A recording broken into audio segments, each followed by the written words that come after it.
même ce lien avec le sport qui permet ça. Ça, c'est vraiment sympa. C'est un bel avantage, ça, déjà. J'ai le traumatisme de la société actuelle qui me dit, bah alors en fait, moi c'est simple, je veux la paix dans le monde. Ça, c'est pour les gens qui cherchent un coach. Regardez s'il a plus de 5 ans, peut-être. Ouais, peut-être. J'aime cette émission. Je suis tellement content qu'on m'ait pas filmé ce jour-là. Justement, en fait, on a les vidéos. C'est ça. Salut et bienvenue sur la chaîne Madbro, une chaîne qui parle de sport, de nutrition et tout ce qui touche à l'activité physique. Aujourd'hui, on se retrouve pour le dialogue de sportifs. Bah, c'est parti, on se retrouve du coup aujourd'hui avec Pierre-Yves. Salut. Pierre-Yves, mon formateur en BPGEPS, enfin l'un de mes formateurs en BPGEPS. Ça remonte à quand? Ça remonte à un petit bout de temps, mais je pourrais même pas dire combien de temps en vrai. Ouais, on est intemporel de toute façon. Ah ouais, je sais. Franchement, je sais plus. Pourtant, c'est pas si vieux que ça, mais je m'en rappelle plus. C'était avant le Covid. Ouais, et la date, je sais plus. Je m'en rappelle plus du tout. Bah, je te laisse te présenter brièvement. Pierre-Yves Marchand, j'ai 34 ans, je suis papa d'une petite fille. Je suis préparateur physique depuis 2012, avec un parcours un peu bizarre parce que je suis parti vers le fitness. J'ai été préparateur physique de sportifs de très haut niveau jusqu'à une victoire des 24 heures du Mans de mon athlète principal à l'époque. Il s'appelle Charles Milesi. Charles Milesi, ouais. Et depuis, je suis devenu papa. Donc, je suis revenu dans la région et là, je fais un peu plus de travail avec monsieur et madame tout le monde et je commence un petit peu à travailler avec le sport de haut niveau. Ouais, et du coup, sur sport de haut niveau, T'as une préférence entre entraîner un sportif élite, entre guillemets, ou entraîner justement, comme tu disais, monsieur et madame tout le monde C'est pas pareil. On va dire que monsieur et madame tout le monde se posent des questions que le sportif ne se pose pas. T'as pas justement un peu cette impression de... Je sais pas si ça te le fait, qu'un sportif élite, il est plus dans l'ordre et l'exécution, et que le sportif un peu lambda, un peu monsieur, madame tout le monde, est plus dans j'ai envie de comprendre ce que je fais et c'est pas faire n'importe quoi justement. Alors un truc que j'ai remarqué, c'est que meilleur est le sportif et moins j'ai à le coacher. Ouais. C'est assez paradoxal, c'est un peu dérangeant des fois. Mais tu vois, par exemple, là il y a Romain Dumontier qui est du coin aussi, qui vient de gagner le Dakar. C'est quelqu'un qui... sur, je sais pas, peut-être 100 informations, va en piocher peut-être 4-5 pour lui, dans son contexte à lui, et va pouvoir le refaire tout seul. Alors que monsieur et madame tout le monde, c'est... Ouais, bien sûr. Monsieur et madame tout le monde va être un petit peu plus... va un petit peu plus chercher ses repères parce que bon, il y a Instagram, il y a Internet, il y a d'autres choses. Et donc au final, n'arrive pas à faire le tri, alors que le sportif... Lui, il sait ce qu'il veut, il n'a pas de dogme avec sa préparation, il va vers ce qui marche, il regarde, ça marche pas, il passe à autre chose, ça marche, il le garde en fait. Donc c'est un peu plus simple de cet aspect-là. Il y a une phrase que j'avais notée que tu avais mis une fois sur Instagram, parce que du coup tu parles d'Instagram en plus, on reviendra après sur Instagram, sur les réseaux sociaux. Et je reviens juste sur la phrase, tu avais écrit « Un acquis ne vaut pas un gain ». Et cette phrase-là m'a un peu marqué parce que c'est un peu ce que tu es en train de dire, c'est un peu dans le sens... Gagner quelque chose, c'est cool, c'est bien, voilà, ça fait toujours plaisir, c'est toujours gratifiant, je dirais. Mais acquérir quelque chose et donc pouvoir l'utiliser un peu quand on veut à sa sauce, au final, ça serait plus important que juste gagner, quoi. Ouais, en fait, on a tous des petits plaisirs un peu coupables comme ça. Même moi, hein, je l'ai remarqué. Hein. À une époque, j'ai acheté plein de livres. Je ne les lisais pas. Mais j'avais le livre, donc j'avais le pouvoir de savoir, j'avais le pouvoir de la connaissance dedans. À tout moment, je peux lire. Je peux être intéressé. Mais je ne le lisais pas, le truc. Et en fait, vaut mieux, des fois, le sportif, justement, quand il gagne, il a justement il transfère, ça matche tout de suite sur un petit peu la phrase que j'ai racontée sur Instagram. Lui, il prend tout de suite et il transforme. Ouais. Alors que monsieur et madame tout le monde, je vais prendre tel prog, je vais prendre tel prog. Des fois le combat il est plus sur écoute, canalise-toi, garde-toi une voie, continue là-dessus, tu vas voir, fais confiance, lâche prise, suis le chemin, t'auras le résultat. Te laisse pas envoûté par les sirènes de je sais pas quoi. Justement, c'est pour revenir un peu sur les réseaux sociaux. Toi, t'es quand même de plus en plus actif, je trouve, sur Instagram. Ouais. D'ailleurs, je mettrai ta petite page Insta dans les cool. notifs pour ceux qui ça intéresse. De toute façon, ça vous intéresse tous, donc vous allez voir, puis c'est tout. C'est sympa. Et du coup, tu es quand même de plus en plus actif. En plus, je trouve que au final, en pratiquant ton contenu, il est de meilleure qualité, je trouve, de plus en plus, tu vois. Plus ça va et plus c'est Merci. intuitif, je trouve. Ouais. Merci. Et du coup, la question qui se pose, c'est toi, les réseaux sociaux, tu les prends plus comme un outil pour essayer justement de démocratiser un peu le coaching, entre guillemets, ou au contraire, entre guillemets, pas au contraire, mais à l'inverse, plus un outil juste pour, pas dire faire de l'argent, mais un peu, tu vois, en principe un peu business. Clairement, c'est une vitrine. Hein. Ouais. Clairement, c'est une vitrine. Maintenant, oui, ça va aider à mettre en lumière ma façon de coacher. Mais ouais, clairement, c'est une vitrine. Hein. Pour moi, c'est du business. Les réseaux sociaux, mes amis, je leur parle via les réseaux sociaux, mais je les vois en vrai. Ouais. Maintenant, ça ne m'empêche pas de créer des relations cool avec les gens qui viennent de loin. L'autre fois, je parlais à une étudiante qui était du côté de Tours. Tu vois, donc c'est rigolo, ça rapproche. Ouais. On a quand même ce lien avec le sport qui permet ça. Ça, c'est vraiment sympa. C'est un bel avantage, ça, déjà. Ça, c'est vraiment cool. Maintenant, moi, j'ai une vie assez simple. Hein, ne pas être sur les réseaux sociaux, je pense pas que ça me change la vie, quoi. Ouais. Par contre, c'est vrai que ça me permet de transmettre un message à plus de monde, d'être un peu mieux compris, parce que j'ai même remarqué avec le temps, plus la pratique allait, si tu veux, et plus je me dis, en fait, mine de rien, c'est un moyen de coacher. Parce que c'est un moyen de coacher les personnes que j'ai déjà, c'est un moyen de coacher les personnes qui ont déjà entendu parler de ce que je fais, et c'est un moyen de coacher les personnes qui ne savent pas du tout l'origine de leurs problèmes. Donc, de ça, je trouve que c'est intéressant. Sachant qu'en plus on fait quand même un truc plutôt cool, c'est pour rendre les gens en meilleure santé, tu vois. Carrément. C'est pas non plus, tu vois, c'est pas le truc le plus les ch'tis à Dubaï, je sais même plus, tu vois. Ouais, c'est pas ça. C'est clair. Donc c'est quand même assez loin d'être cynique et j'ai remarqué que justement plus tu diffuses un message aux gens, et déjà moi je pensais que à partir du moment où je lâchais un truc sur les réseaux sociaux, c'est bon, c'était acquis, le monde l'avait acquis. Ouais. Après, tu regardes les vues. Tu fais, bon, en fait, il n'y a peut-être pas tout le monde. Il y a peut-être ma rue, en fait. Ouais, c'est ça. et en fait, même si la rue a regardé le message, la rue n'a pas forcément retenu. Et ça, j'ai mis du temps à comprendre qu'une information donnée n'est pas forcément... le combat n'est pas là. C'est une information qui est retenue, qui est importante. Ouais. Donc au final, les réseaux sociaux servent à ça et c'est un moyen pédagogique aussi. Après, là, moi, je suis pas mal sur Instagram parce que je trouve que c'est le réseau qui me parle le plus. Je suis pas trop sur TikTok parce que... après, c'est une histoire de format après. Mais je comprends les gens qui y sont. Hein. Ouais, mais pareil. J'aime beaucoup YouTube. En fait, c'est un mode de consommation. Après, est-ce que c'est pas... moi, je trouve que... c'est mon avis personnel, mais TikTok, je trouve que c'est un peu trop court au niveau du truc. Tu vois, les gens sont là... Ils swipent, ils savent même pas sur quoi ils vont tomber, c'est un peu du aléatoire 100%, tu vois. Ouais. Et du coup, est-ce que t'as pas un peu cette impression que tu vas faire un contenu qui sera au final peut-être pas perçu comme il doit être, parce que c'est peut-être plus du divertissement sur TikTok, donc le mec il va plus, entre guillemets, s'amuser à voir un petit panda faire des roulades, que je kiffe d'ailleurs comme vidéo. Ouais. Et c'est vrai que c'est cool. J'adore les pandas. J'adore les pandas aussi. Et du coup, c'est peut-être un peu moins cool pour mettre un contenu peut-être un peu plus éducatif, entre guillemets. Je sais pas, parce que tu vois, je sais plus quand, alors je regarde très peu la télé, mais une fois j'étais tombé sur je crois que c'était une avocate qui était connue parce qu'elle faisait des vidéos TikTok. Ouais. Et ces vidéos, du coup, elles duraient 10 secondes et c'était intéressant quand même. Donc par contre, c'est plus une histoire de format et de travail, puisque derrière le format, ce qu'on dit pas, c'est que il y a un petit temps de montage, qui est pas forcément petit d'ailleurs. Ouais, non, carrément. Et je pense que chaque réseau social, pour le coup, a sa part de pédagogie. Mais j'avais entendu un truc qui disait, par exemple, sur Instagram, tu parles à tel pote. Sur LinkedIn, tu vas peut-être parler à un collègue. Sur YouTube, tu vas peut-être parler à tout le monde. Tu vois ce que je veux dire ? Et donc, au final, tu vas peut-être forcément adapter ton discours.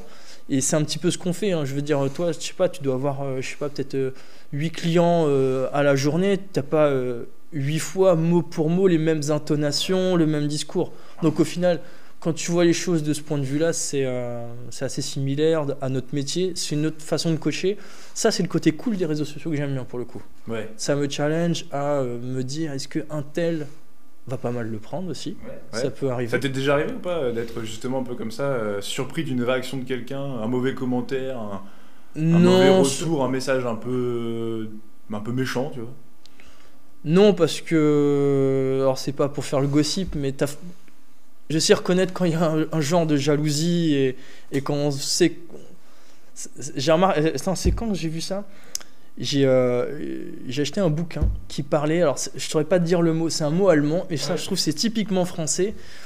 T'as des personnes comme ça...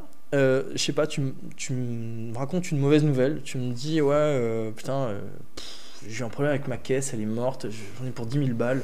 Et moi je fais ah merde. Et tu vois, et moi je souris en même temps. Et ça c'est un sentiment qui est très français. Et donc je sais reconnaître quand ça arrive. J'arrive à le lire, mais je pense que c'est pas méchant de base. C'est la seule chose un peu négative sur les réseaux. Après, non, je pas de... En même temps, je vois pas pourquoi j'aurais des haters, tu vois. Ça serait vraiment bizarre. T'aurais pu avoir un mec qui tombe sur le truc en mode vas-y, j'ai envie de... Le jour où j'en ai, tu sais, je sais par contre comment ça viendra. Ouais. Je pense que ce sera plus... Ah si, ça m'est arrivé une fois en fait. Maintenant que tu le dis, c'était sur un post, ça remonte, hein, c'était à l'époque du Covid, sur un post sur l'endométriose. Je voulais faire un post vraiment... Bon, tu remarqueras que c'est un concerne qui ne me problème pas. Ça me concerne pas ce problème. Mais ce que je voulais faire, c'était un truc qui mettait un lien entre la posture et l'endométriose. Je trouve qu'il y a des choses à faire du côté du bassin, juste en acte préventif, tu vois. Et j'avais une réponse très agressive d'une personne.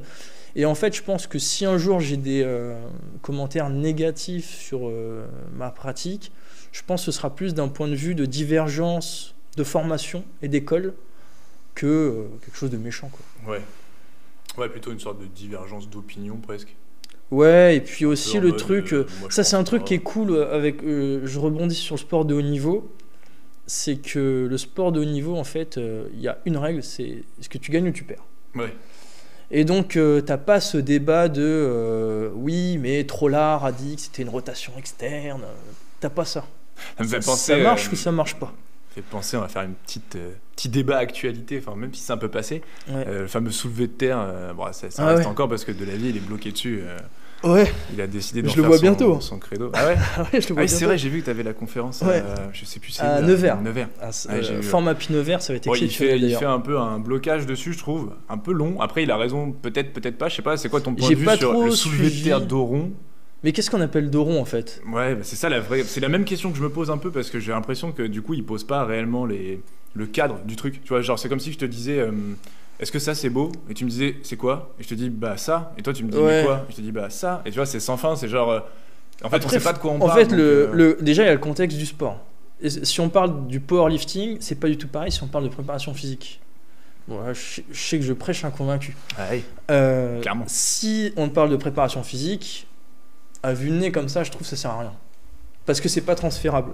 Et le but de la préparation physique, c'est pas d'être champion de préparation physique, c'est d'être champion dans son sport. Il y en a même pas, je crois. ouais, en plus. Mais vraiment, l'enjeu, il est là. Si on parle de force athlétique, moi, si le mec il se sent plus fort comme ça, moi ça me gêne pas. Tu prends des haltérophiles, t'en as, ils ont les pieds extrêmement serrés. T'en as qui ont les pieds un peu plus larges, ça me gêne pas. Maintenant, il y a un truc quand même qu'il faut faire attention, c'est que, puisque je crois que c'est The Panache qui disait ça au début. Ouais, après The Panache, il fait quand même lui la distinction entre l'arrondissement thoracique et l'arrondissement entre guillemets lombaire, tu vois. Ok. Parce que pour le coup, je pense que l'arrondissement lombaire, il est. Moi, je le ferais pas. Ouais. Lui, son credo, c'est un peu de dire justement que l'objectif powerlifting, c'est déplacer le plus lourd possible. Ouais. Pour déplacer le plus lourd possible, tu as plusieurs stratégies. L'une d'elles, c'est raccourcir le mouvement. Plus le mouvement il est petit, plus ça va être facile de le faire, entre guillemets, tu vois. Ouais. C'est un peu son truc, quoi. Donc il part du principe que si tu peux raccourcir le mouvement, fais-le. Et son idée, c'est si je fais un petit arrondissement thoracique contrôlé avec les bonnes contractions musculaires, je rétrécis légèrement la course du soulevé de terre, donc potentiellement je gagne un peu de force. Ok. Je trouve que c'est défendable, ça se défend, tu vois. Après, est-ce que c'est la meilleure stratégie? C'est marrant, j'aurais pas la même analyse de ce qu'il dit. Ah ouais? C'est-à-dire que pour moi, je suis pas sûr que ça raccourcit le mouvement. Peut-être, faudrait que je regarde.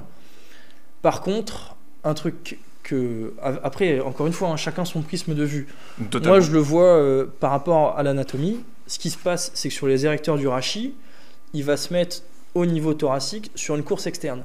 Ouais. Et tu prends un biceps, tu vas forcément soulever un peu plus lourd comme ça, parce que la course est externe et tu as peu de course, que sur une course interne. Ouais. Encore que la course interne, je ne prends pas le bon exemple au niveau du muscle.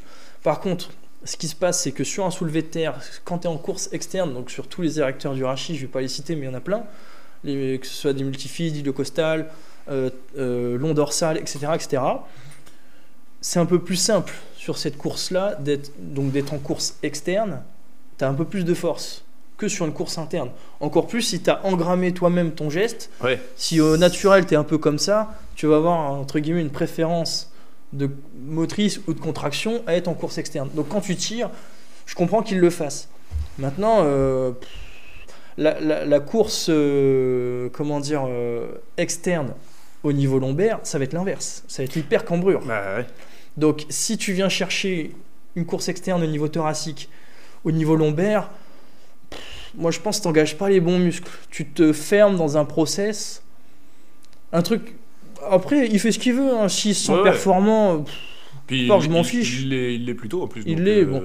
Il a de très belles performances. Après, ce que je te dis, lui, c'est vraiment thoracique et pas lombaire. Du coup, entre guillemets, il est dans le petit débat parce que Delavier dit pas d'arrondissement de la colonne, tu vois. Est-ce que c'est lui le plus important et le plus grave, entre guillemets? Je pense qu'en réalité, t'as des mecs qui sont... Dans le fond, moi, je suis quand même un peu plus dans la logique de Delavier, hein, parce que ça respecte un peu plus le corps. Moi, j'aime bien quand ça respecte le corps. Moi, je suis dans la logique que, si tu veux, pour donner un peu mon opinion, c'est le soulevé de terre, c'est un mouvement moteur, tu vois. Et quand tu fais ton soulevé de terre, l'idée, ça va quand même être d'essayer d'engager à peu près la même chaîne musculaire à chaque fois. Et si possible, avoir la colonne qui bouge pas pendant le mouvement, je trouve ça plus efficient parce que tu vas peut-être un peu économiser de l'énergie que tu peux redistribuer sur les autres muscles. Tu vois ce que je veux dire? Après, je suis assez d'accord. Après, je sais pas si c'est réel, si c'est machin, etc. Mais moi, c'est plus mon point de vue. Donc moi, je partirais du principe que, ok, peut-être il peut arrondir son thoracique, tu vois. Le problème, c'est que même en compétition, si tu restes arrondi thoracique, en haut, ta barre n'est pas validée. Parce qu'il faut que tu aies les épaules alignées à tes hanches. Donc du coup, tant que tu es arrondi thoracique, t'es pas validé. Donc à un moment donné, il va être obligé de déployer en fait à la cage thoracique pour valider sa règle. Ouais, par contre, il le fait du coup à un moment où c'est plus simple. Et moi, du coup, la perception que j'ai, c'est même s'il le fait tout en haut, il y a quand même nettement moins de tension que tout en bas, on est d'accord. Au moment où il déploie, il met quand même des tensions sur la colonne que je pense qu'il peut éviter s'il est déjà déployé et qu'il garde fixe tout le long du mouvement, tu vois. Après, ce que je trouve le plus dangereux au final, c'est ce que je sais... L'écho que j'ai eu pour que ça revienne à mes oreilles, même vaguement, hein, c'est que parce que ça a un peu fait le buzz, quoi. Ouais, pas mal en vrai. Hein. Et c'est que après, je pense que c'est une erreur, par contre, de l'enseigner comme ça. Ouais. Parce que qu'est-ce qui se passe? Tu vois, tout à l'heure, on parlait de foot et de France 98. Bon, on a gagné la Coupe du Monde. Moi, qu'est-ce que je voulais faire? Je voulais faire faire du foot et faire les dribbles de Zidane. La base. Là, c'est un peu pareil. Tu vois le champion, parce qu'il est champion du monde, ce gars-là. Il a été champion du monde. Je crois pas qu'il l'est cette année, je sais plus. Il a été, pas. Ça c'est sûr. Tu vois, je veux dire, donc c'est quand même une référence. Ouais. Maintenant, justement, attention, les références... Dans un sport, c'est pas forcément des modèles académiques à suivre. Et ça, faut faire gaffe là-dessus. Je pense que d'abord, tu passes par les fondations, et en plus, surtout qu'on est dans l'époque de je veux tout de suite aller en haut de la pyramide. Tu passes par les fondations, et derrière, vois ce qui se passe par le mieux. C'est comme Klokov en haltérophilie. Je suis un peu plus branché à haltérophilie. Klokov, il a une technique, et je l'ai vu 2 fois, ce mec-là, et il dit des choses. Enfin, je vois ce qu'il veut dire, mais... à un moment donné, c'est pas adaptable à tout le monde. Tu vois. C'est pas enseigné à tout le monde. Tu vois, il dit par exemple, faut tirer les jambes décalées parce que ça provoque plus d'agressivité. Quand on a envie de se battre, on a toujours une jambe décalée. Je fais, moi, j'ai plus la théorie qu'il a une jambe courte à force à force d'influencer sa mécanique avec de l'haltérophilie depuis jeune et un petit défaut postural qui s'est augmenté avec le temps. Je pense que c'est plus ça. Que faut que tout le monde soit à pied décalé. Moi, je le ferai pas. Mais après, je pense que c'est... Là, pour le coup, je suis d'accord. C'est du bon sens, en fait. Ouais. Voilà. Si tu le sens... Après, en plus, sur le deadlift de rond, il y a un truc que je retiens aussi, qui revient un peu à ce que tu disais. Il y a 2 choses qui ne peuvent pas se briser. Un muscle, ça fatigue. Un os, ça casse. Par contre, de l'air, c'est incassable. Donc la respiration, ça me paraît très important. Et la colonne vertébrale dans laquelle tu as plein de fluides qui sont engagés, tu peux pas casser un fluide, tu peux pas casser de l'eau. Bah non. Donc c'est comment tu répartis aussi ces liquides-là. Je trouve que c'est une donnée qui est intéressante à prendre en compte. Et c'est pour ça, moi, je tendrais plutôt vers de l'évier pour le coup. Ouais, bah, moi aussi, puis comme tu dis, avec les fluides, t'as l'idée de la pression que tu fous à l'intérieur du corps, tu vois, mine de rien. Tu sais, c'est Eddie Hall. Eddie Hall, quand il a fait le le record, il est parti en il cacahuète. a carrément envoyé, il a eu des problèmes après de santé pour plusieurs semaines, tu vois.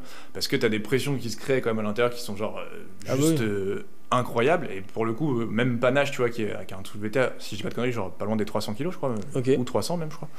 Ce qui est quand même une sacrée perf pour un mec qui fait 68 kilos, tu vois. Ah ouais, plutôt, ouais. Bah, je pense que les pressions qu'il met à l'intérieur de son corps sont quand même énormes. Donc tous les fluides, comme tu disais, qui passent à travers la colonne, etc., ils sont sous pression de dingue.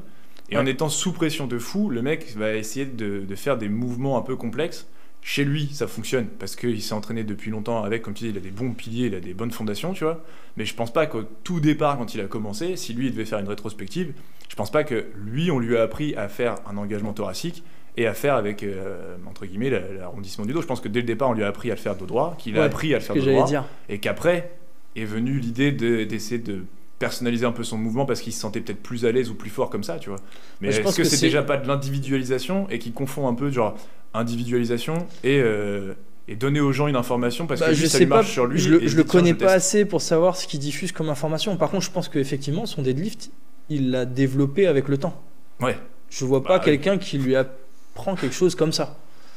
Et il est là, tout l'enjeu, il est un peu là. Tu peux pas faire d'une déviation technique, entre guillemets, vraiment personnelle. Ouais. Une académie en fait. Une sorte d'enjeu de mouvement comme si c'était la règle de l'art, tu vois. Ouais, non, je pense pas. Mais ça se trouve peut-être qu'il l'a dit comme ça au début. Je sais pas.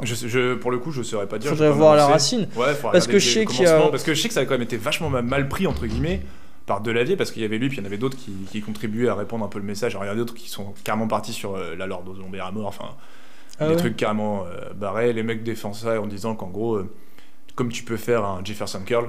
Ouais. Bah, pour ceux qui ne voient pas le Jefferson curl, c'est un mouvement un peu enroulement de la colonne au plus bas possible, une sorte d'étirement en fait. C'est un deadlift avec un enroulement de colonne en fait. Et donc les gars disaient si tu peux faire un Jefferson curl, qu'est-ce qui t'empêche de le faire entre guillemets avec du soulevé de terre lourd? Mais cet argument-là, je le trouve un peu fallacieux presque en plus, tu vois. On parle pas des fessiers quand c'est comme ça. Parce que le fessier, il est complètement désengagé sur Jefferson curl. Et puis en plus de ça, je pense que tu vas pas mettre la même charge. C'est un peu comme si je te disais, si tu es capable de faire un développé couché à 140 kg, tu vois, j'ai une connerie. Si tu arrives à passer un couché à 140 kg, qu'est-ce qui t'empêcherait, à ce moment-là, comme tu es capable de pousser avec tes bras, qu'est-ce qui t'empêcherait de faire un développé militaire à 140 kg? Le truc c'est que c'est pas le même mouvement en fait, c'est aussi con que ça, tu vois. Donc à partir du moment où c'est pas le même mouvement, tu mets pas la même charge, quoi. C'est genre assez évident. Ouais. Et bizarrement, tu vois, eux ils sont pas pris ça comme ça. Par contre c'est marrant parce que je travaille beaucoup en ce moment, donc je vois pas trop ce qui passe dans le feed game. À une époque, je suivais un petit peu, ça me faisait marrer. Ouais.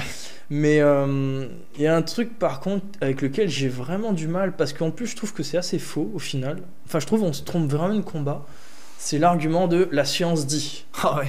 Ça, je trouve, en fait, c'est une erreur, mais totale. Ouais, je suis 100% d'accord. Parce que ça veut dire que si fatalement t'es en attente de ça, tu perds. Enfin, comment dire ? Tu es forcément à rebours par rapport à d'autres qui vont tenter des choses. Et d'ailleurs, c'est ce que j'essaie de faire au final avec ma pratique, parce que il y a des choses. D'ailleurs, c'est marrant parce que il y a des choses que ça sort un peu de ma tête et je me rends compte après via les réseaux sociaux que d'autres personnes y avaient pensé. Ouais. Mais c'est pas grave, c'est carrément fun. Par contre, le délire de se dire la science ne dit pas ça. Ouais, mais quel est le protocole scientifique ? Comment a été intégré le contexte de ce que tu travailles?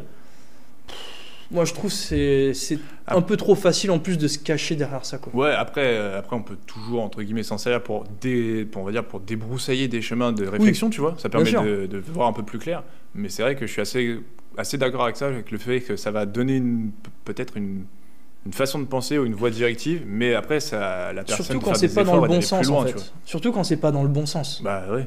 Tu vois, parce qu'après, il y a... Et puis, je sais pas si ces personnes sont au courant, je sais pas si tu connais le complexe du parachute. Ça me parle pas là comme ça. En fait, scientifiquement, on n'a jamais prouvé que le parachute sauvait quelqu'un d'un avion, de sauter d'un avion. J'ai jamais. Ouais, ok, d'accord. Personne. Bah ouais, parce que tu te vois faire une étude scientifique, ok, on va tenter. Tu vois ce que je veux dire?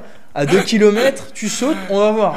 Bah, on l'a pas fait ça. Pas de parachute pour moi. Scientifiquement pour parlant, exactement. Scientifiquement parlant, le parachute, c'est pas dit que ça peut te sauver en cas d'un crash. Ouais, c'est pas prouvé en tout cas. Pour autant, le jour où mon avion, il est, parce que je viens en avion, je suis venu en avion ici. Base, ça c'est normal. Et le jour où mon avion, les ailes sont en feu et qu'il y a un parachute et que je compte bien 30 secondes, je le prends, tu vois. Ouais. Donc évidemment, sur des trucs basiques, il faut suivre la science. Il faut suivre la science même à la pointe. Maintenant, il ne faut pas que la science, elle vienne contrecarrer, c'est vraiment ça que je pense, il ne faut pas que la science vienne contrecarrer le bon sens. La science au service de la performance contribue à mieux comprendre ce que l'on sait déjà ou ce qu'on ignore, pourquoi pas. Je ne suis pas du tout fermé à ça. Par contre, parce que la science n'a jamais démontré que, en plus c'est un peu facile. Parce que, est-ce que tu connais toutes les études? Bah non. Tu vois, par exemple, si on parle d'un truc... C'est clairement impossible de connaître toutes les études. Je pense que même des mecs qui sont hyper calés sur plein d'études, je pense à Gundil qui est quand même pas mal là-dessus. Le mec, il a lu pas mal d'études, je pense. Même lui, il a pas tout lu, tu vois, c'est impossible. Il faudrait une vie. Et puis après, il faut pas se tromper. Et c'est quoi notre métier, tu vois? Tu vois, c'est une réflexion que je m'étais faite à un moment donné. Parce que justement, avec Charles, j'ai tiré un fil qui m'a dit, ok, pour le rendre plus performant, parce qu'il était là le délire aussi, c'est comment je rends un mec un peu plus rapide. C'est-à-dire que moi, si je lui fais faire de la muscu, des burpees, peu importe, il va peut-être pas forcément être plus vite dans la voiture, par contre, il va être à coup sûr plus lent.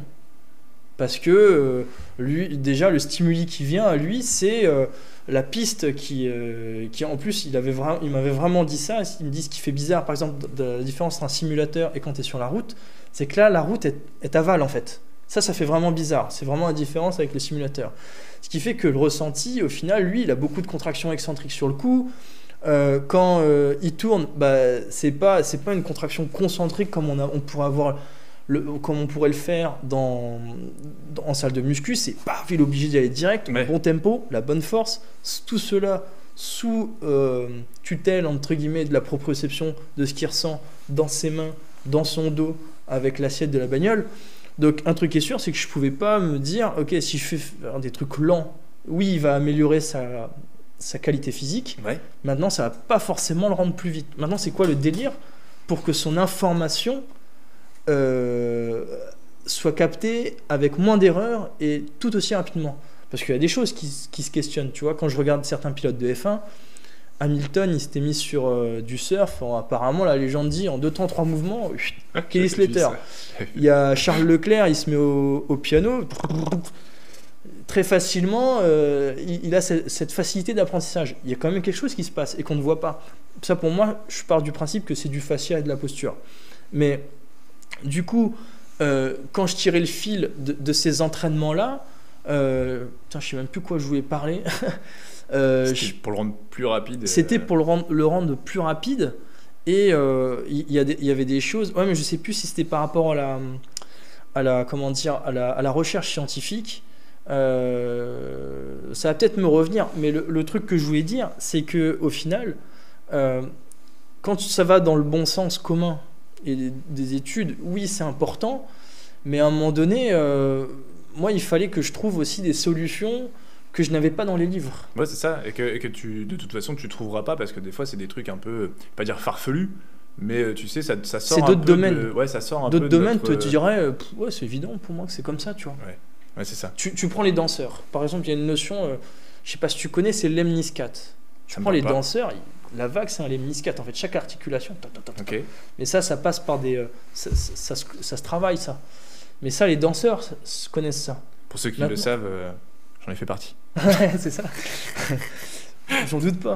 Mais tu vois, comment croiser un pilote automobile avec un danseur, c'est improbable. Qui parle de ça. Là, c'est à ce moment-là où... Ah oui, c'est ça que je voulais dire.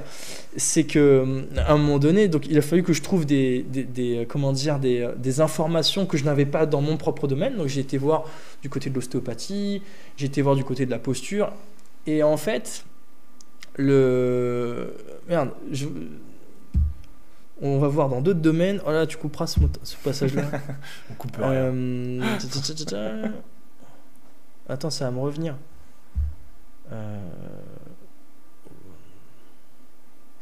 Ah putain, ça va me revenir.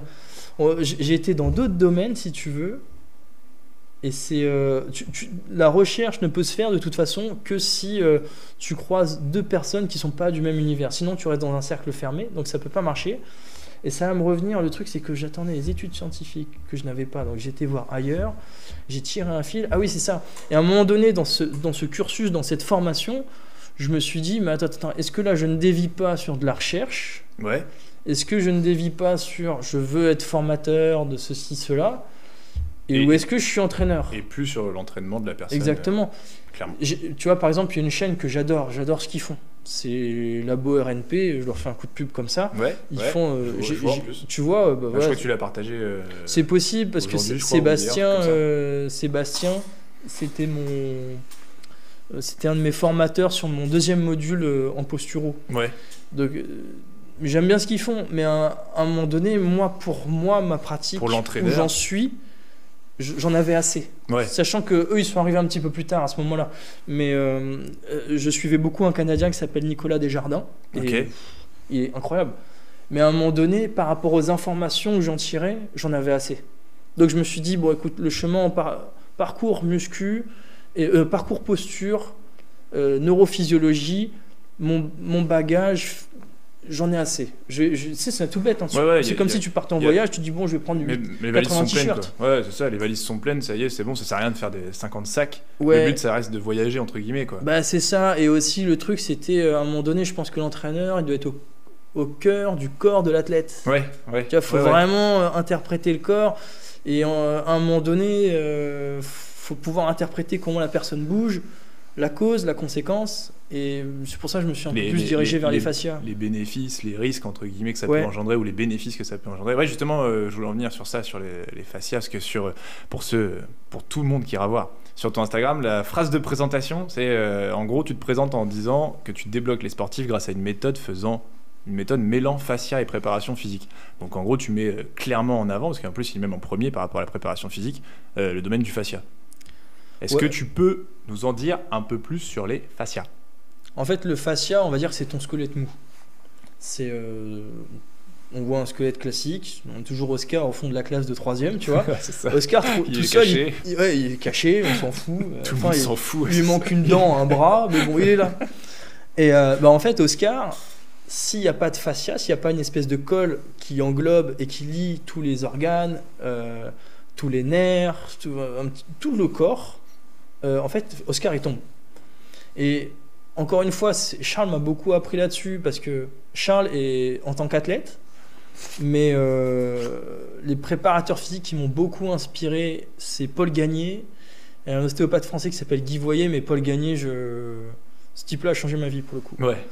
Et en fait, c'est vrai que j'ai tiré un fil et je me suis rendu compte, moi compris, que mon potentiel était déterminé non pas par gagner un peu plus de performance, mais par simplement je veux juste être au niveau de c'est quoi mon corps en fait. Ouais. Et ça, le principal problème, les douleurs chroniques que l'on a, c'est par le fascia qu'on peut les traiter. Faut savoir que tout notre corps, j'exagère volontairement, je grossis le trait, mais tout notre corps c'est du fascia, en exagérant beaucoup, en poussant le truc à fond. Et donc ce qui veut dire, c'est ce que je veux dire par là, c'est que tout est modulable, on peut tout changer. Par contre, il y a des stimuli qui sont à prendre en compte, et à l'inverse, si on peut tout changer, ça veut dire aussi qu'on peut tout défaire. Ouais. Donc il faut faire attention aux habitudes qu'on a dans la vie de tous les jours, il faut faire attention si je suis sportif, à la manière dont je m'entraîne. Si la manière que je m'entraîne n'est pas plus contre-productive que productive, sachant que, je fais une petite parenthèse, le collagène met 1,5 fois plus de temps à se régénérer que le muscle. Donc il faut faire attention. C'est pour ça que les bodybuilders avaient compris ça. Parce que le bodybuilding, ce que j'aime beaucoup dans le culturisme, c'est que ils ont vite suivi ce que le corps disait.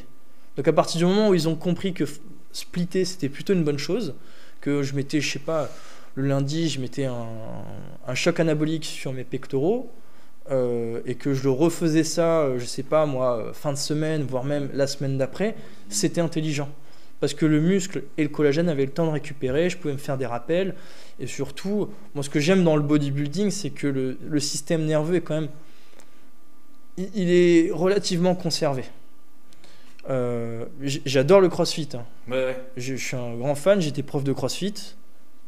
Mais le crossfitter vit quasiment perpétuellement à 80% de ses moyens. Bah, est-ce que c'est pas la... C'est une question que j'avais Le crossfitter lambda, quoi. Ouais, c'est une question que j'avais notée, c'est la question de la performance, entre guillemets. Je reprends mes notes. Enfin, notes, c'est un bien grand mot. En gros, j'essaie de reprendre la bonne ligne.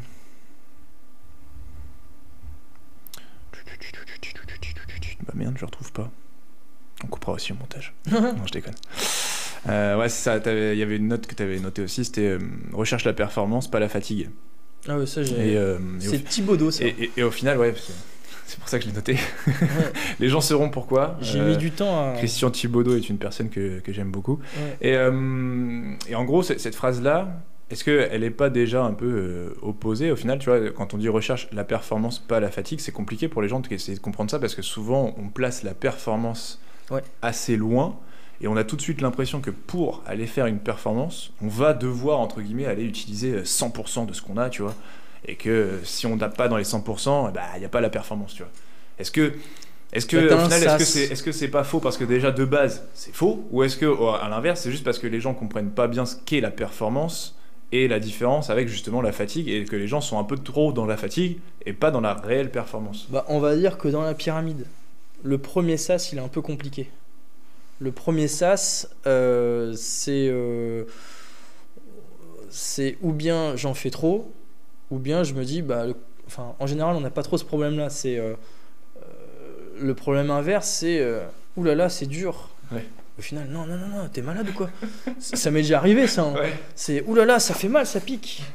Je vais avoir une courbature, je vais me blesser, je vais prendre du Doliprane, etc. Ouais. Je suis. Je suis en train de mourir, j'ai une déchirure. Ouais, c'est ça. Oh putain. Et en fait, non, le premier ça, c'est un peu compliqué là-dessus. Maintenant, à un moment donné, c'est sûr que si tu veux du résultat. Rien ne se perd, rien ne se crée, va falloir se donner mon garçon. Mais ça me fait penser parce que du coup t'as un truc qui est un peu, je vais pas dire à la mode parce qu'en vrai ça existe depuis hyper longtemps, mais pour la plupart des gens qui se sont mis au sport il y a pas très longtemps, pour eux c'est la mode. Ce qu'ils appellent donc le RPE, je sais pas si tu vois ce que c'est, qui déjà, je sais pas comment toi tu l'interprètes déjà le RPE. Oh, je demande à l'athlète.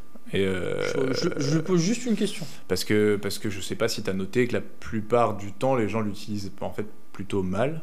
Parce que, un exemple, pour poser mes propos, c'est tu vas avoir quelqu'un qui fait du développé couché, d'accord, mec a un max à 100 kg, validé, donc peut-être il a plus, mais en tout cas il a validé 100 kg pour sûr. Et là aujourd'hui, son préparateur ou son coach, ou même lui-même, on s'en fout, il a décidé de faire 2 reps à 90, ce qui sur le papier normalement passe plutôt facilement, d'accord. Et le mec sur ces 2 reps à 90, on lui demande voilà, ton RPE c'est quoi? Et la plupart des gens, en fait, en RPE, eux, ils vont te dire le nombre de reps qui restent. Ouais. Et c'est pas le RPE, en fait. Ouais. Après, ça, c'est le genre de truc, tu vois, c'est...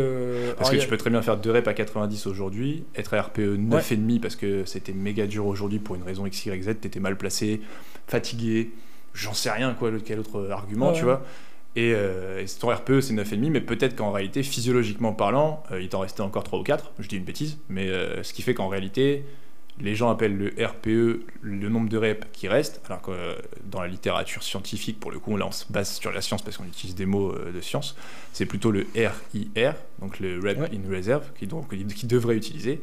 Et parce qu'ils utilisent le RPE, est-ce que t'as pas l'impression que le mec il s'auto-limite? Parce que justement, il va se dire aujourd'hui, j'en ai fait 2 à 9,5, je pourrais pas en faire 3 parce que je vais mourir.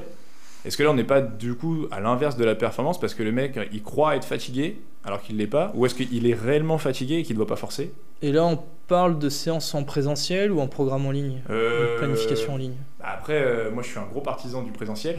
Ok. mais ouais, plutôt pareil. En présentiel c'est plus simple. Bah ouais. Parce que du coup c'est là pour le coup où il y a l'art du coaching en fait. Parce que moi je me suis beaucoup battu avec moi sur ce point-là. Et maintenant, je pense que c'est un combat qui est gagné. Maintenant, j'ai plus aucun problème à changer ma séance au cours de la séance. Ouais. Donc, Le RPE, je dis pas que c'est RPE au pratiquant. Mais par contre, je lui demande comment tu te sens.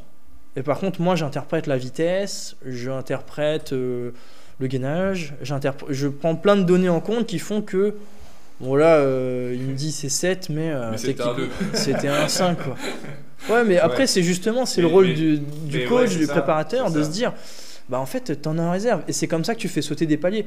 C'est pour ça aussi que la personne est en gage. C'est parce que la personne, elle croit que l'envers du décor, c'est tout ça.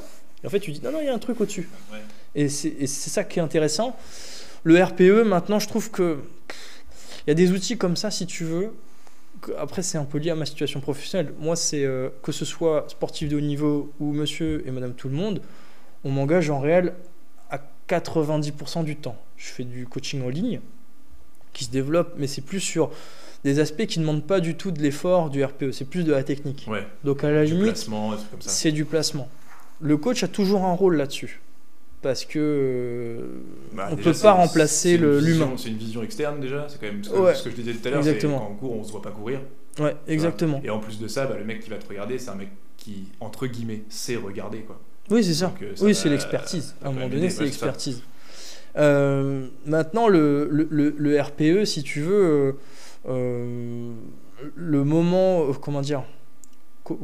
comment je l'utilise, si tu veux, dans une séance, ça va vraiment être selon l'état de l'athlète, en fait. Donc, c'est pas une notion qui va en plus intéresser les athlètes ou le pratiquant. C'est trop loin. Il faut faire attention aussi à avoir des termes trop techniques qui, au final, mettent plus de distance que te rapprocher de l'athlète. Là, tu parles de ça, c'est une question que j'avais aussi après. C'était la fameuse question de à quel moment tu penses que c'est important d'expliquer à la personne le pourquoi un peu tu lui fais faire, je veux dire une bêtise, n'importe quoi, du développé couché à la place, j'en sais rien, à la place des écartés couchés ou je sais pas quoi, on s'en fiche, mais à quel moment tu penses quand la personne elle te demande par exemple pourquoi aujourd'hui on fait les pecs, clairement, à quel moment c'est important de lui expliquer ou à quel moment c'est pas important de lui expliquer, est-ce que tu fais j'explique tout le temps une sorte de parallèle entre, je veux dire une bêtise, entre Jean-Pierre, je lui explique pas parce que voilà, et puis Jacques, lui, par contre, je lui explique parce qu'il aime bien qu'on lui explique. Alors, avec les sportifs de haut niveau, j'ai cette réflexion de me dire, lui, je lui dis pas. Ouais.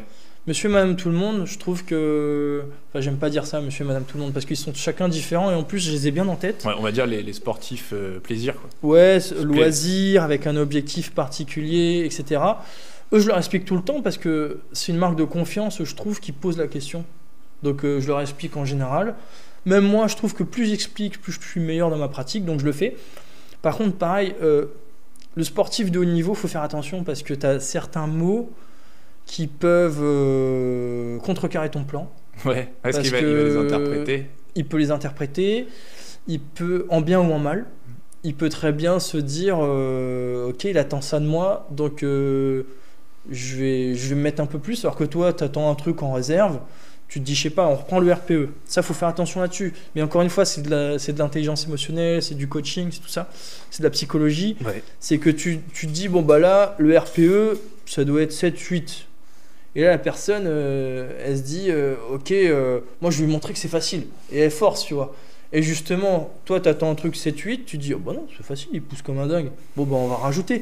Et tu vois, il faut faire attention à cet aspect compétition. Mais encore une fois, ça dépend du caractère de chacun. Après, j'ai eu des sportifs, moins je leur en disais, mieux c'était. C'était, allez hop, moi je dépose le cerveau, on fait la séance. D'autres qui cherchaient à comprendre le pourquoi du comment, c'est vraiment mais encore une fois, mais encore une fois, les meilleurs, ils posent peu de questions. C'est pas les plus bavards, les meilleurs. Ouais, je partage aussi un peu ça pour la plupart de ceux que j'ai coachés aussi et qui étaient, on va dire, les meilleurs, très plus dans l'action, quoi, plus dans. Mais j'ai eu un contre-exemple, j'ai eu un judoka, lui il voulait tout savoir. Et au point même que je me disais. Alexandre. S'il nous voit, je l'embrasse. Mais lui, après il est entraîneur aussi, donc peut-être c'est pour ça. Ouais. Mais il m'a et ça pour le coup il est pas au courant, mais comme il me questionnait pas mal, il m'a déjà entre guillemets inquiété. Ouais. Parce que je me dis, mais en fait, s'il me pose autant de questions, c'est peut-être qu'il est pas sûr de son doute. corps, il est en doute. Et au final, bon, on n'a pas collaboré très longtemps parce qu'après, il y a eu le Covid, et puis il y a eu le changement de catégorie, changement familial, tout ça. Mais la fois où c'était la première fois pour le coup. Quand il me rappelle, il me dit, bah écoute, impeccable, j'ai niqué le chirurgien, tout ça. Je fais, ah ok, bon en fait, lui, il fonctionne comme ça. Donc ça, c'est un peu dans le métier d'entraîneur, c'est une expérience humaine, donc il faut apprendre à s'apprivoiser. Ouais. Et par contre, il y a un truc qui est super important, c'est que je n'ai jamais menti à un athlète. Je partage aussi ce truc-là. C'est super important parce que ça peut tout détruire. C'est ma règle d'or, que ce soit un athlète ou même un client que je coach, c'est la règle d'or. Je suis toujours 100% sincère. Ouais. Donc si jamais je vois que c'est de la merde, bah, je le dis. Ouais. Tu vois, par exemple, on fait des petits défis au studio, le tableau est derrière moi. Ouais. Quand les temps sont nuls, bah, j'ai aucune pitié avec la personne parce que j'estime aussi que ça peut peut-être l'aider à prendre conscience que à un moment donné, comme tu disais tout à l'heure, il faut y aller. Mon coco, il va falloir sortir et puis une solution. Il va falloir se bouger. Ou à l'inverse, si les temps sont bons, bah, dire voilà, bravo, quoi, bien joué, tu le mérites, tu vois. Et je suis assez partisan de ça, de rester très sincère parce que comme tu disais, ça peut aller très très vite. Une fois que c'est niqué, entre guillemets, bah, c'est mort, quoi. Ouais, une fois que la personne n'a plus confiance du tout et c'est fini, quoi. Ouais, en plus. Je crois qu'il n'y a rien de pire que de vivre dans une illusion. Ouais. Après, il faut savoir aussi quel lièvre on chasse. Ouais. Donc ça, après, il faut être parfaitement honnête avec ça là-dessus. Mais de toute façon, moi, j'ai de la chance parce que tous les clients que j'ai, je les adore. Vraiment, ça, c'est le marketing qui veut ça. Tu vas vers ton client idéal. Mais pour le coup, c'est vraiment, comment dire, ils savent ce qu'ils veulent, en fait. Au fond, donc je vois pas comment le contexte peut s'offrir à moi de lui mentir, en fait. Ouais. Sauf pour le Père Noël, il n'existe pas. Éventuellement, mais ça faut pas le dire. Oh, merde. Question qui a rien à voir. Ouais. On change complètement de sujet, là ça part dans tous les sens. Si je te donne tout de suite, maintenant, 3 millions d'euros à subventionner un projet ou quoi, tu pars sur quoi? Pour un projet... tout ce que tu veux. Là, tout de suite, là, je sors une mallette, là, je vais chercher la mallette. Je te file 3 millions, mais je te les donne que à condition qu'il y ait un aboutissement derrière. C'est-à-dire que je te donne pas pour que tu me dises je pars en vacances et je fais un an de chouille. Ça marche pas. Je sais pas. Tu sais ce que je vais être honnête, quand on me fait ce genre de questions, j'ai le traumatisme de la société actuelle qui me dit bah alors en fait moi c'est simple, je veux la paix dans le monde. Tu vois ce que je veux dire? Effectivement, bon, franchement moi t'as des enfants, moi j'ai une fille, je me dis bon la pauvre elle va pas connaître le monde que moi j'ai connu, hein. C'est fini France 98 ou Kiki là, c'est terminé ça. Plus. Donc c'est sûr, on vit dans un monde qui est bizarre. Très bizarre. Évolutif et qui évolue de plus en plus vite. Ouais, et je sais pas s'il évolue. Peut-être pas dans le bon sens. Ouais, il évolue. Mais il évolue de plus en plus vite. Quoi. Ah ouais, carrément. Donc une proportion qui monte. Quand on pose ce genre de questions, ça fait un peu le réchauffement climatique, je sais pas moi, plus d'inclusion. Alors moi je suis pour. Je pense qu'on peut pas être plus inclusif que moi. Enfin, je veux dire, j'ai des copains de tous bords. J'ai travaillé en prison avec des toxicomanes. J'ai vraiment donné à des gens, tu vois. Enfin, je pense que ça, c'est un peu à mon sens. Après, je sais pas si c'est une réalité ou pas. C'est mon interprétation, c'est mon sens. Mais je pense que c'est un peu un trait de caractère chez les coachs en règle générale. Oui, carrément. C'est un truc qu'on retrouve assez souvent, altruiste. L'empathie. Enfin, tu dis ça. Mais après, il y a des exceptions, il y a toujours des exceptions. Étant formateur depuis quelques temps, j'ai vu passer des loustiques qui n'étaient pas là malheureusement pour les gens. Ah, ils vont peut-être qui étaient là pour eux. Ils vont peut-être changer pas rester. Tu vois, c'est la question. Donc ça, c'est pour les gens qui cherchent un coach. Regardez s'il a plus de 5 ans peut-être. Ouais, peut-être. Je sais pas, c'est peut-être un petit truc. Ça peut être un bon truc, Donc du coup, mes 3 millions d'euros, je sais pas. Le premier projet, je sais pas, ça peut être un truc tout bête, j'en sais rien. Tu vois, moi je sais que si demain je pense que ça sera un truc qui s'orientera autour des gamins, je pense. Ouais. Moi je sais que tu vois, ça sert le bien-être des gamins, parce que moi si on me filait 3 millions d'euros, moi un de mes kiffs entre guillemets, tu vois, ça peut peut-être t'aider, je sais pas, ça peut donner ton kiff à toi. C'est une Ferrari. Non, je déconne. Et le reste j'en ai à foutre. Non, l'idée ça serait moi c'est un peu les enfants aussi mais pas que, ça serait un peu pour tu vois les centres qu'ils font aux États-Unis pour les gens obèses. Ouais. Moi ce délire là mais pas pour les gens obèses, pour tout le monde. et une sorte d'idée de toute façon, tu dois faire ton sport dans ta journée. Ouais.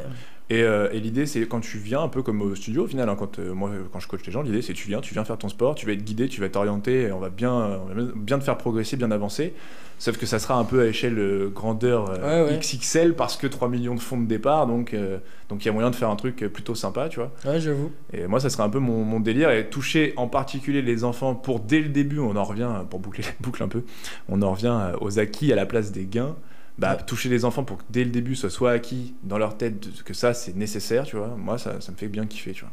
Bah ouais, non mais carrément, tu me fais penser à un truc, c'est que je pense que si je m'engage dans un projet un peu comme le tien, je sais pas si ça serait ça, mais je pense que j'embaucherai des personnes qui sont extrêmement douées en marketing, parce que tu remarqueras à quel point notre cerveau il est façonné pour acheter des choses dont on n'a pas besoin ouais. Et mettre de côté les choses dont on a vraiment besoin. Totalement. Tu vois, Totalement. Je sais pas, il te reste 10 balles. T'es ruiné, il te reste 10 balles. C'est et tu chaud. vois, ouais, tu te dis c'est chaud. Après, tu te dis d'un côté, j'ai une bouteille de vodka. De l'autre, j'ai, je sais pas moi, un ticket de loto avec lequel tu peux te refaire. Tu vois, je veux dire, juste dans la philosophie, dans l'approche, tu vois. Oh, la vodka. Tu vois ce que je veux dire, enfin, ou un truc, je sais pas, un pinceau. Ça serait pas mal, tu vois. Ouais. T'as un pinceau, tu peux choisir entre un pinceau et une clope. Et t'as 2 euros. Tu fais quoi? Bah, techniquement, 95% des gens iront vers le truc qu'il faudrait pas. Alors que le pinceau, bah, je sais pas, tu peux peut-être dessiner, tu peux peut-être reconstruire. Tu te découvres un truc, tu te construis une petite fortune, etc. Clairement. Donc, je pense que j'engagerai des gens qui motiveront les gens à faire ce projet-là. Après, ouais, le principal truc qui me touche, moi, au plus profond de moi-même, c'est les gamins. Donc, je fais un truc dans ce sens-là. Après quoi, sous quelle forme, je sais pas. C'est quand que tu me fais le virement? Dans 2 minutes. Ok, j'aime cette émission. Je le reviendrai tous les jours. Demain, 6 millions. Allez, ça part.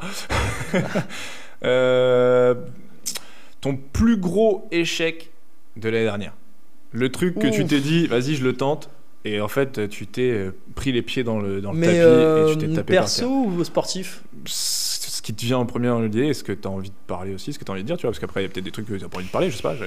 On va dire que c'était rock'n'roll niveau privé, vie privée l'an dernier, tu vois. Ouais. C'était vraiment l'échec. Mais bon, la vie est ce qu'elle est. Je suis quand même entouré de gens bien. Ok. Donc c'est vraiment, ça serait ça. Et sur le point de vue pro? Un échec? Ouais. Le truc que tu te dis vraiment, là j'ai merdé, tu vois. Alors ça peut être toi ou ça peut être un échec aussi, peut-être pas. Le truc c'est que tous les échecs, m'ont quand même amené quelque chose. Ouais, ça oui. Ça c'est la. Après un bon échec, je vais te raconter un bon échec. Vas-y, je suis tout oui. C'est qui m'a donné la leçon suivante, c'est qu'il faut pas grandir trop vite. Et en fait, ouais, c'est ça, exactement. Et en fait, il y a fort longtemps, c'était avant même le BP, je crois. Je venais d'avoir ma licence. Donc de toute façon, je suis sûr que tu as dû ressentir ça. Le cursus, c'est tu sais des choses, donc tu te crois un peu intouchable. Puis plus t'en sais, plus tu gagnes en modestie au fond. Plus tu te rends compte que tu. Voilà, j'étais pas spécialement prétentieux, mais j'avais pas conscience en fait de ce que ça demandait. Et en fait. D'ailleurs, la personne, je la revois bientôt avec Frédéric Delavier. Okay. C'est Bénédicte Lepens que je vais citer. Okay. Là. Je m'entraînais au Cercle Michelet à Orléans. Je faisais haltéro et tout. Et en fait, c'était à l'ancien Cercle Michelet, donc ça date. Et il y avait des problèmes internes au club. Et une super prof de fitness, qui est toujours prof de fitness, elle doit avoir la cinquantaine, mais elle est incroyable. Hein. Ouais. Elle avait je sais plus si elle avait claqué sa DM ou renvoyer, je sais plus. Et en fait, c'était la merde pour le prochain cours. Et Bénédicte qui s'entraîne, et Bénédicte, elle était dans l'assaut et tout, et elle dit, lui, il a les compétences. Et lui, c'était moi. Je dis, ouais, faut faire quoi? Un cours de renfort, 50 balles. 50 balles, mais je suis le roi du monde. Je suis chaud. Mais je suis carrément chaud.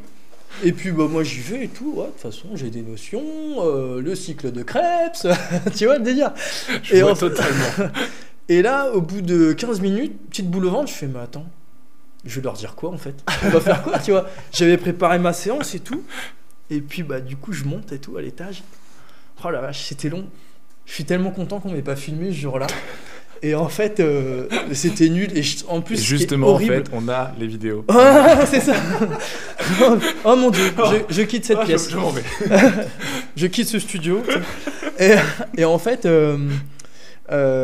déjà, j'arrivais dans un contexte où les gens n'étaient pas neutres. Les gens n'étaient pas contents de me voir. Les gens voulaient voir Nicole. Et en plus, moi je suis un bleu, hein, clairement. Oh, c'était long. C'était une heure très très longue. Un moment de solitude assez long.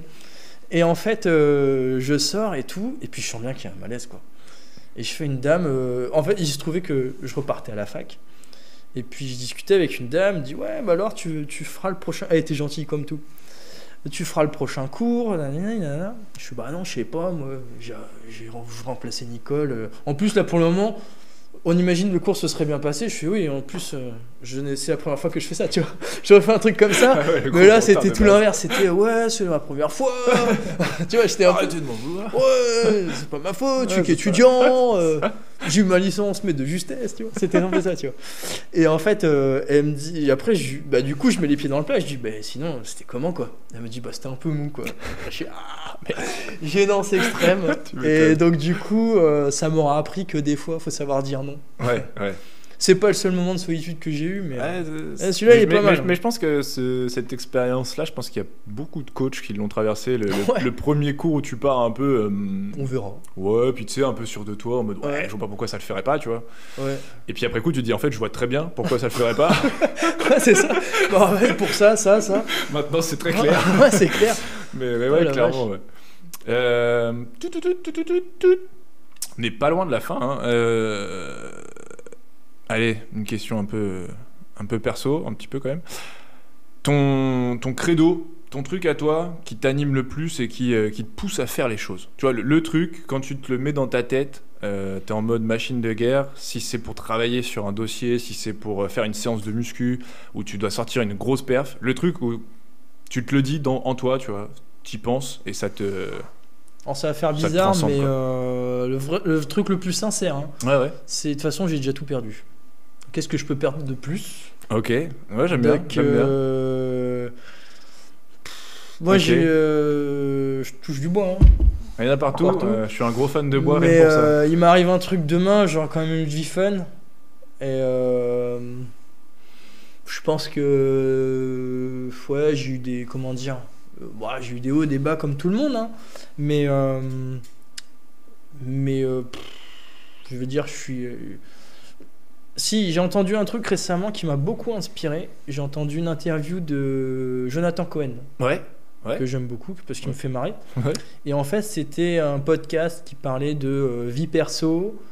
Et la vignette, c'était vie perso et boulot. Je suis tiens, c'est pas mal cette affaire. Allez. Et donc du coup, j'ai cliqué dessus. Et en fait, il racontait que lui, au final, on le connaît depuis 5 ans, je sais pas trop, tu vois, peut-être un peu plus. Je pense que ça doit être du genre. Et bon, c'est une vie dédiée à ça. Hein, donc lui, il doit être au charbon depuis 30 ans. La fin depuis la fin de ses études, tu vois. Et ça représente une masse de taf qu'on n'imagine même pas. Et en fait, du coup, le mec lui dit mais du coup, comment ça se passe avec ta nana, quoi ? Et il dit en fait, ma nana, elle commence un peu à percer. Alors, je sais pas qui c'est. Ça se trouve, c'est simplement dans le théâtre à Paris qu'elle commence à percer. Elle est pas du tout connue pour nous. Mais il a dit un truc du style, mais de toute façon, on se rejoint là-dessus. Parce qu'effectivement, ça passe. Il y a des fois où on se voit pas pendant une semaine, etc. Mais on se rejoint là-dessus. C'est que et elle est heureuse pour moi. Et moi, je suis très heureux pour elle qu'elle y arrive. Et je pense que c'est vital, il dit des choses comme ça, c'est vital de se réaliser soi-même. Et ça, par contre, c'est ce serait la manière un peu plus positive de me dire, il y a ces deux choses-là, il faut que je me réalise moi, pour mes proches, pour ma fille, pour moi, pour ma fille, parce que faut pas non plus, j'ai vu tellement de parents... projeter les frustrations de leurs gamins, genre j'ai pas été champion de foot, tu feras du foot. Tu vois, j'ai pas envie de jambes. Quand même, tu seras gardien. Et du coup, j'ai vraiment ce truc-là. Je veux dire, elle fera ce qu'elle veut dans sa vie, mais faut pas que moi je vienne projeter un truc que moi j'aurais bien aimé. C'est ma vie à moi, donc je fais pour ça. Et dans le même temps, dans le fait que Quand je dis j'ai tout perdu, il y a aussi, ça m'est arrivé 2-3 fois dans ma vie fantasque, de me dire, bon bah là Pierre-Yves, tu vas peut-être mourir. Donc du coup, donc en fait je me dis, bon, Ouais. autant kiffer la vie quoi. Ouais. Ça me rappelle un truc que j'avais lu, c'est une étude psychosociaux un peu. Ouais. Enfin, une étude, c'est un bien grand mot, mais c'est un test. Et on prend 100 personnes dans une salle, c'est mon cours de... un de mes profs de sociaux, je sais plus comment il s'appelait, je dirais une grosse bêtise, qui avait fait ce test-là dans l'amphithéâtre, on était une centaine, tu vois. Et il dit voilà, prenez une feuille et vous écrivez les 10 choses les plus importantes pour vous. Oh, c'est beau. Tu vois, les 10 trucs qui... sans quoi tu peux pas, tu vois. C'est genre, il te faut 10 trucs. Donc tout le monde le fait, hein, les 100. On était à peu près une centaine, un petit peu moins, je pense, mais à peu près une centaine. Il ramasse toutes les feuilles, tu vois. Et il lit. TikTok, Dubaï. Et il lit les premières lignes de tout le monde. Ok. Et ça prend du temps en vrai, hein, parce que. Ah bah ouais, une 100 centaine, personnes. franchement, Ouais, c'est super carrément. long. C'est presque un peu chiant en vrai à un moment donné, tu vois, parce que bah, t'es là, le mec il gueule dans l'amphithéâtre, une Lamborghini. C'est vrai, il y avait ça. Ah ouais, il y avait des trucs comme ça. Ouais, mais véridique, hein. ils déconnaient les mecs. Ah bah les mecs ils sont partis, t'as eu tout. Hein. Ouais. T'en as qui écrivaient mon père. T'en as qui écrivaient, je sais pas, t'avais plein de trucs comme ça, tu vois. T'en avais des trucs sérieux, t'avais des trucs pas sérieux, mais t'avais plein de trucs, quoi. Et le mec, à la fin, il pose les feuilles, tu vois, et il dit, bon, bah, vous avez tous faux, vous avez tous zéro. Et en fait, on n'avait pas calculé que c'était une éval, tu vois. Alors, du coup, on est tous choqués en mode, putain, c'était une éval, mais en fait, on savait pas que c'était une éval, tu vois. Genre, c'est quoi le délire, tu vois. Ouais. Et il dit, il y avait qu'une seule bonne réponse. En premier, il fallait écrire vous. Oh, c'est beau. Et en fait, c'est un vrai test de psycho. Ah ouais? Et quand tu demandes à des gens d'écrire les 10 choses les plus importantes, si le mec, il met pas lui en premier, tout en haut de la liste, il a un problème psychologique. Ah ouais. Tu dois d'abord te considérer toi, parce que si t'es pas au centre de tout, et bah il y a rien autour, parce que c'est toi le centre. Ah, et ça c'est une des premières pas mal, leçons qu'on ça. m'avait filé en sociaux, et ça m'est resté. C'est pour ça que ça me parle un peu quand tu dis ça, parce que c'est un des credos qui est aussi un peu resté en moi. C'est toujours moi au milieu. C'est peut-être les gens vont se dire mais c'est carrément égocentré le mec. C'est pour ça qu'il fait de la muscu et qu'il est strict. On s'en fout, mais en fait c'est pas l'idée d'être égocentré, c'est l'idée que de toute façon c'est comme on disait, quand tu veux une maison, il faut une fondation. Bah ouais, c'est ça. Quand tu veux quelque chose, il faut une base solide. Et en fait, dans la vie, bah, la vie, elle existe, entre guillemets, à tes yeux, que parce que t'as tes yeux. Ouais, c'est ça. Et donc, du coup, bah, c'est toi avant tout, les autres après. Ouais, je suis Et assez si d'accord. tu prends bien soin de toi, il n'y a pas de raison, tu arriveras à prendre soin des autres. Tu vois, c'est un peu l'image que moi, on m'avait filée à ce moment-là. Et je trouve que ça rejoint un peu ce que tu as dit. Et du coup, c'était un vrai test de psycho que j'avais bien kiffé faire. D'ailleurs, si le prof regarde en ce moment, c'est pas cool du tout d'avoir mis 0. Vraiment pas. Ah oui, Parce qu'on a réellement eu 0. C'est vrai. Et c'était la note de trimestre qu'il a laissé à tout le monde. Ouais, c'est très moyen. Et en bon. fait, ça valait aussi pour une deuxième leçon qu'il nous a filée après qui était très stylée. Oh, bâtard. Ouais, c'était. Alors, c'est l'un de mes meilleurs profs, je pense. Mais je ne me rappelle plus comment il s'appelle. J'ai un gros trou de mémoire. Merde. Parce qu'il a dû se présenter une fois, à tout casser. Et c'était moi, je suis en fac de sociaux les années où il y avait plein de grèves. De ouf fou. Mais genre des trucs de fou. Hein. Toujours plein de grèves. Ah, mais là, non, mais C'était là- quelle année? Là, je vais faire une bêtise. 2012 un truc du genre. Ouais, je crois, 2012, un truc du genre, 2012-2013. Ouais, peut-être bien, Enfin, ouais. il y avait tellement des grosses grèves, c'était à la Ah fac bah de il y Caen. avait le... Il y avait, Ah non, il y avait je tellement confonds. des grosses grèves Ouais. que la fac était fermée pendant genre 6 mois, tu vois. Et, Ok. et on n'avait pas eu de cours. À l'époque, les cours en ligne, ça marchait pas des masses. Hein. Ouais. Il n'y avait pas encore le Covid. Ouais, il a fallu Et, ça. et c'était une grosse galère. Et le mec nous avait mis 0. Et en fait, au deuxième trimestre, le mec nous dit voilà, vous avez tous connu l'échec. Donc là, vous avez plus peur de vous tromper. Ah ouais. Et ça, c'était la deuxième leçon que le mec nous avait filée, tu vois. Putain. C'était cadeau, c'était pour toi. Le mec, il est comme ça. Il te Ah filait, ouais. il te filait. C'était. C'était un vieux? Non. Étonnamment, c'était un ultra jeune. Je sais Ah, plus mais comment lui, il il a s'appelle. pas dû- il a pas Si dû quelqu'un rester le dans le retrouve, système. c'était à la fac de Caen. Prof de sociologie. Le mec avait à l'époque, ça devait être en 2012-2013, il avait dans les 25 ans, double doctorat, Ah ouais. un génie. Tu vois Spencer Reid dans Esprit criminel? Pas du tout. Bah, c'est pour ceux qui voient, Esprit criminel, Spencer Reid, c'est un mec, tu sais, des enquêtes spéciaux, machin, Ouais, etc. ouais. Pour Il y a un meurtre. Et le mec est trop fort. Mais genre, c'est un génie, il prend un bouquin, il le lit en 2 secondes, enfin, c'est un génie. tu Ah vois. ouais. Et moi, ce prof-là, il m'a inspiré, lui, mais je sais plus comment il s'appelle. Mais il y a des gens comme ça. Ça me ferait que- kiffer de le revoir un jour. Ouais, et de lui Parce poser des questions. que ouais, il était en fait hyper inspirant, sauf qu'à cette époque-là, j'avais peut-être pas les clés pour ouvrir les portes qu'il me mettait devant moi, tu vois. Et je les ai ouvertes que plus tard, et je me suis dit, putain, mais en fait, bien joué. Ouais. Mais il y a des mecs comme ça que tu croises et qui te changent la vie. Ouais. Et bah moi j'en ai croisé plein. Hein. Ça a commencé très jeune, même juste pour faire un petit truc comme ça. Et ce qui est marrant, c'est que tu as certaines personnes qui te touchent et parce que tu vois justement par ton prisme. Tu vois, Ouais, je pense à un truc, tu vois, tout à l'heure je disais, j'ai toujours regretté d'avoir arrêté l'athlétisme. Mais en fait, je faisais du judo aussi en parallèle. J'ai fait beaucoup de judo. J'étais champion de France de judo. Par équipe. Ouais, J37. Et en fait, ce qui s'est passé, c'est que j'aimais pas le judo. Et mes parents m'ont dit, parce que du coup, au club de foot de mon village, ça se passait plutôt bien, on m'avait poussé un peu dans l'idée, ouais, va au FC Chartres. Donc moi, je me suis mis Fabien Barthez. La base. Tremble, j'arrive. Et donc du coup, ça s'était très mal passé à ce club-là. C'était vraiment de la merde. C'était une année horrible. Et mes parents m'ont dit, en me mettant la pression, par contre, tu continues le judo. Et donc, j'ai quitté mon club de judo originel pour un autre club. Et il y a un mec qui s'appelle Patrick Grégory. Et lui, il a changé ma vie. La première personne à avoir changé ma vie, pour le coup, outre mes parents et mes proches, c'est ce mec-là. Externe. Parce que le judo, mais c'était drôle, je me fendais la gueule. Et de là, et aussi, un an après avoir intégré ce club-là, j'ai gagné une compétition départementale. Je suis arrivé au club. Et en fait, ça, par contre, pour le coup, je sais pas s'il y a des personnes combien de personnes vont regarder la vidéo. Mais tu vois, je trouve, on rend pas assez fiers les gens. Et ce mec-là, moi, je me souviens, j'étais rentré dans la pièce. Et il y avait le cours adulte. Je crois que je partais. Il fait, Pierre-Yves, viens ici. Il dit, arrêtez tout le monde, Pierre-Yves, champion du département. Ils m'ont applaudi. Et alors là, il a fait un truc, ce mec-là. Il y avait tout, hein. Il y avait de l'essence partout. Il a juste posé la lunette, il a fait ça. Et là, j'étais parti pour un peu plus de 10 ans, tu vois. Et après, j'ai croisé d'autres personnes. Alexis Landé, s'il regarde, lui, pareil, c'est une sorte de grand frère, hein, ce mec-là. Ouais. Parce qu'il m'aura... Quand je tire les fils qu'il m'a amené, c'est incroyable. Il y en a beaucoup de ce côté-là. Ouais. J'aurais pas connu Charles pour le coup. D'accord. Charles, parce qu'il connaissait Julien. Donc, enfin bref, toute une histoire. Et derrière, c'est un peu ce qui a construit ma confiance. Parce qu'à la base, moi, j'étais quelqu'un de très timide, tu vois. Pareil. Donc, ça me fait penser que j'ai eu une discussion il y a pas longtemps avec un client au studio. On parlait de ça justement parce qu'on parlait d'éducation enfant. Ouais. Et je lui disais, il y a un truc qui me manque cruellement à l'école.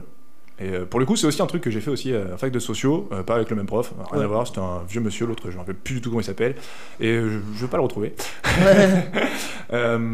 Et c'est un des trucs qui m'avait choqué, et je me suis dit, mais pourquoi on le fait pas avant ? En fait, le premier de la classe, celui qui a toujours la meilleure note, on l'applaudissait.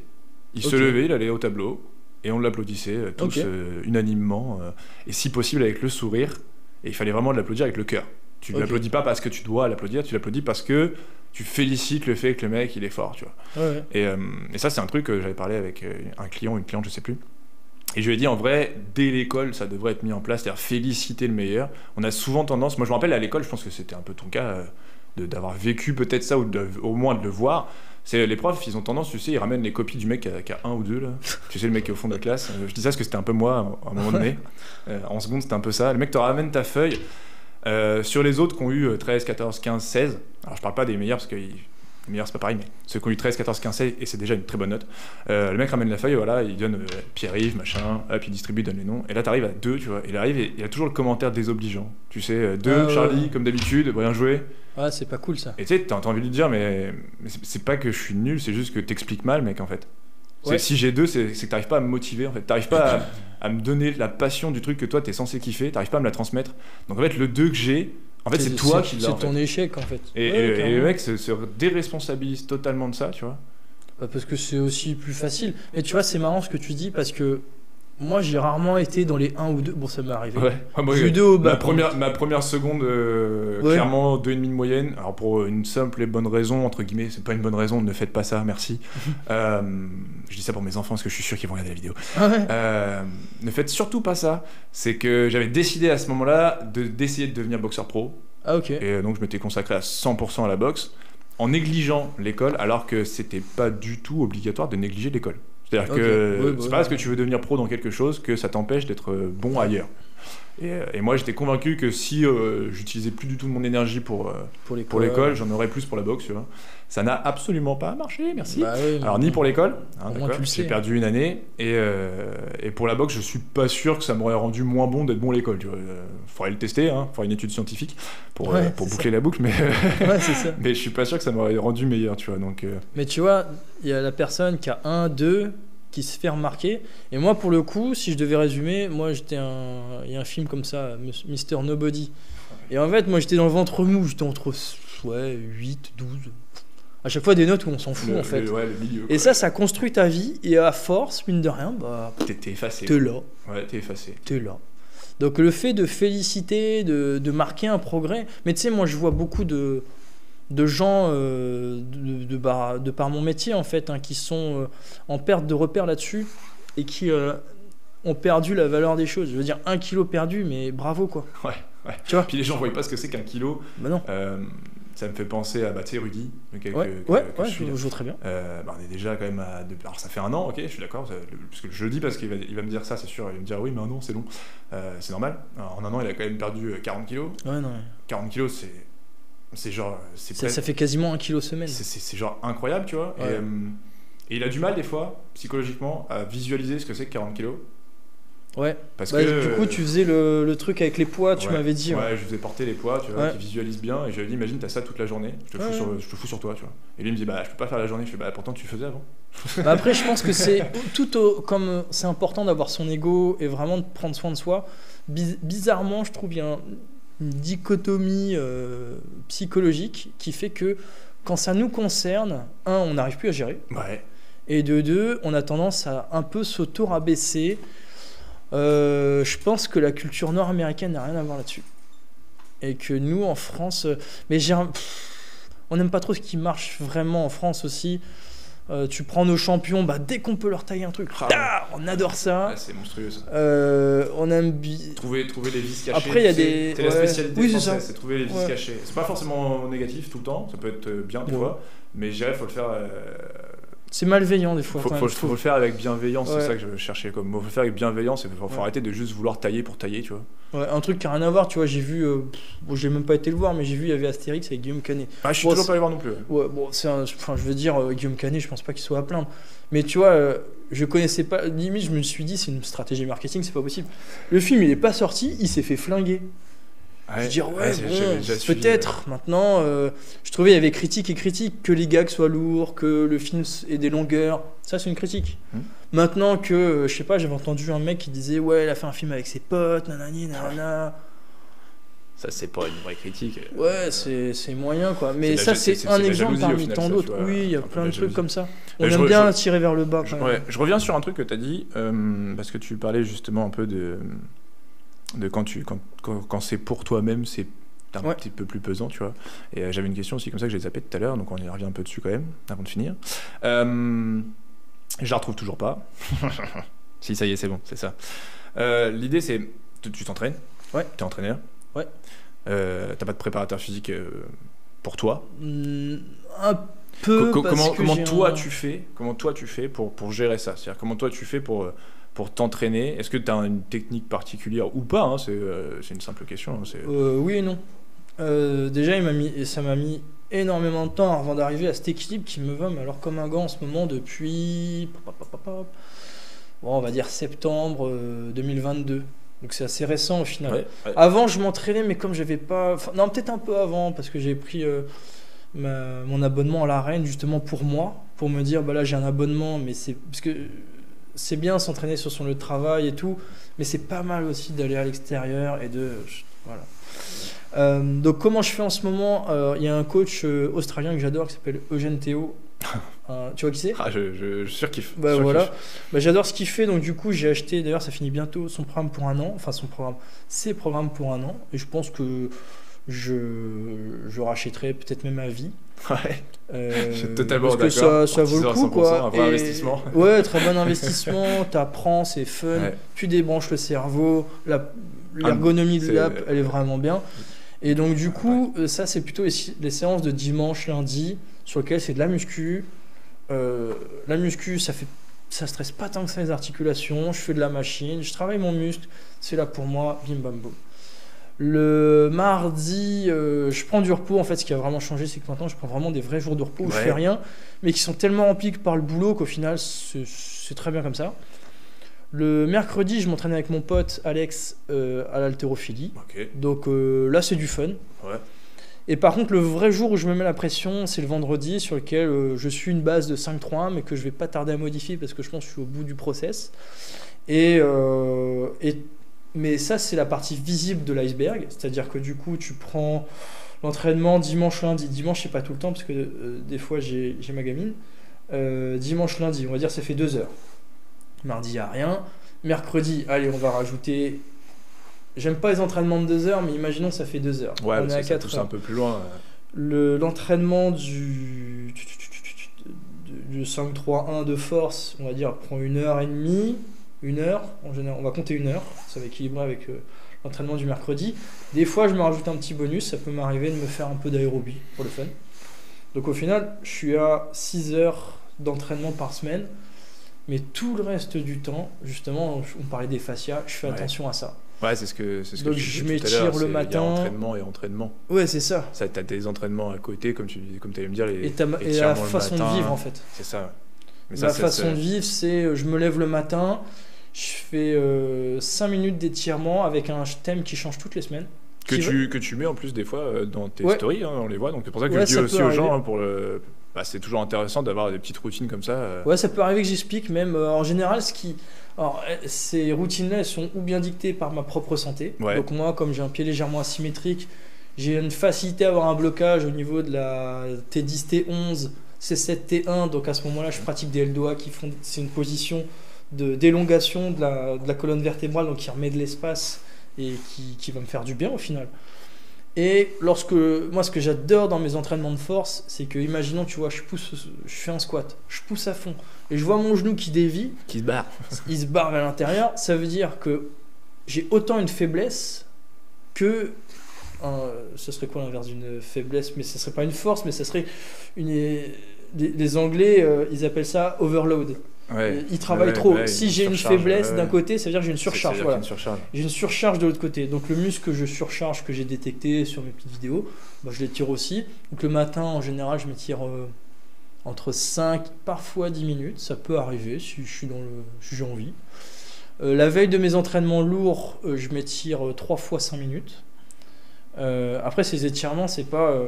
J'attends. C'est vachement actif, 1 minute, tu la sens bien passer. Pour ceux qui ont déjà fait des LDOA ou des trucs comme ça, je pense je pense qu'ils savent ce que ça représente et c'est un vrai travail. Et puis c'est un travail.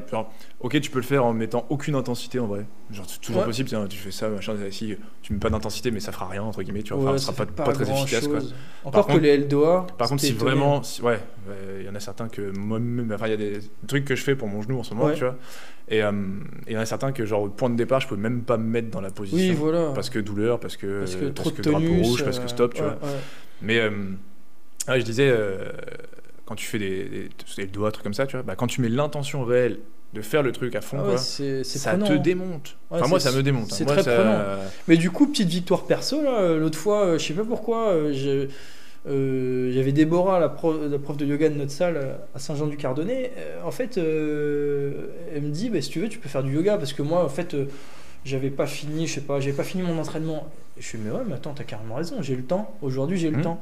Mais je t'ai fait du yoga et je vois que toutes ces techniques myofaciales, mine de rien, j'ai gagné de ouf en équilibre, en tonus. J'ai fait tout le cours en respiration nasale.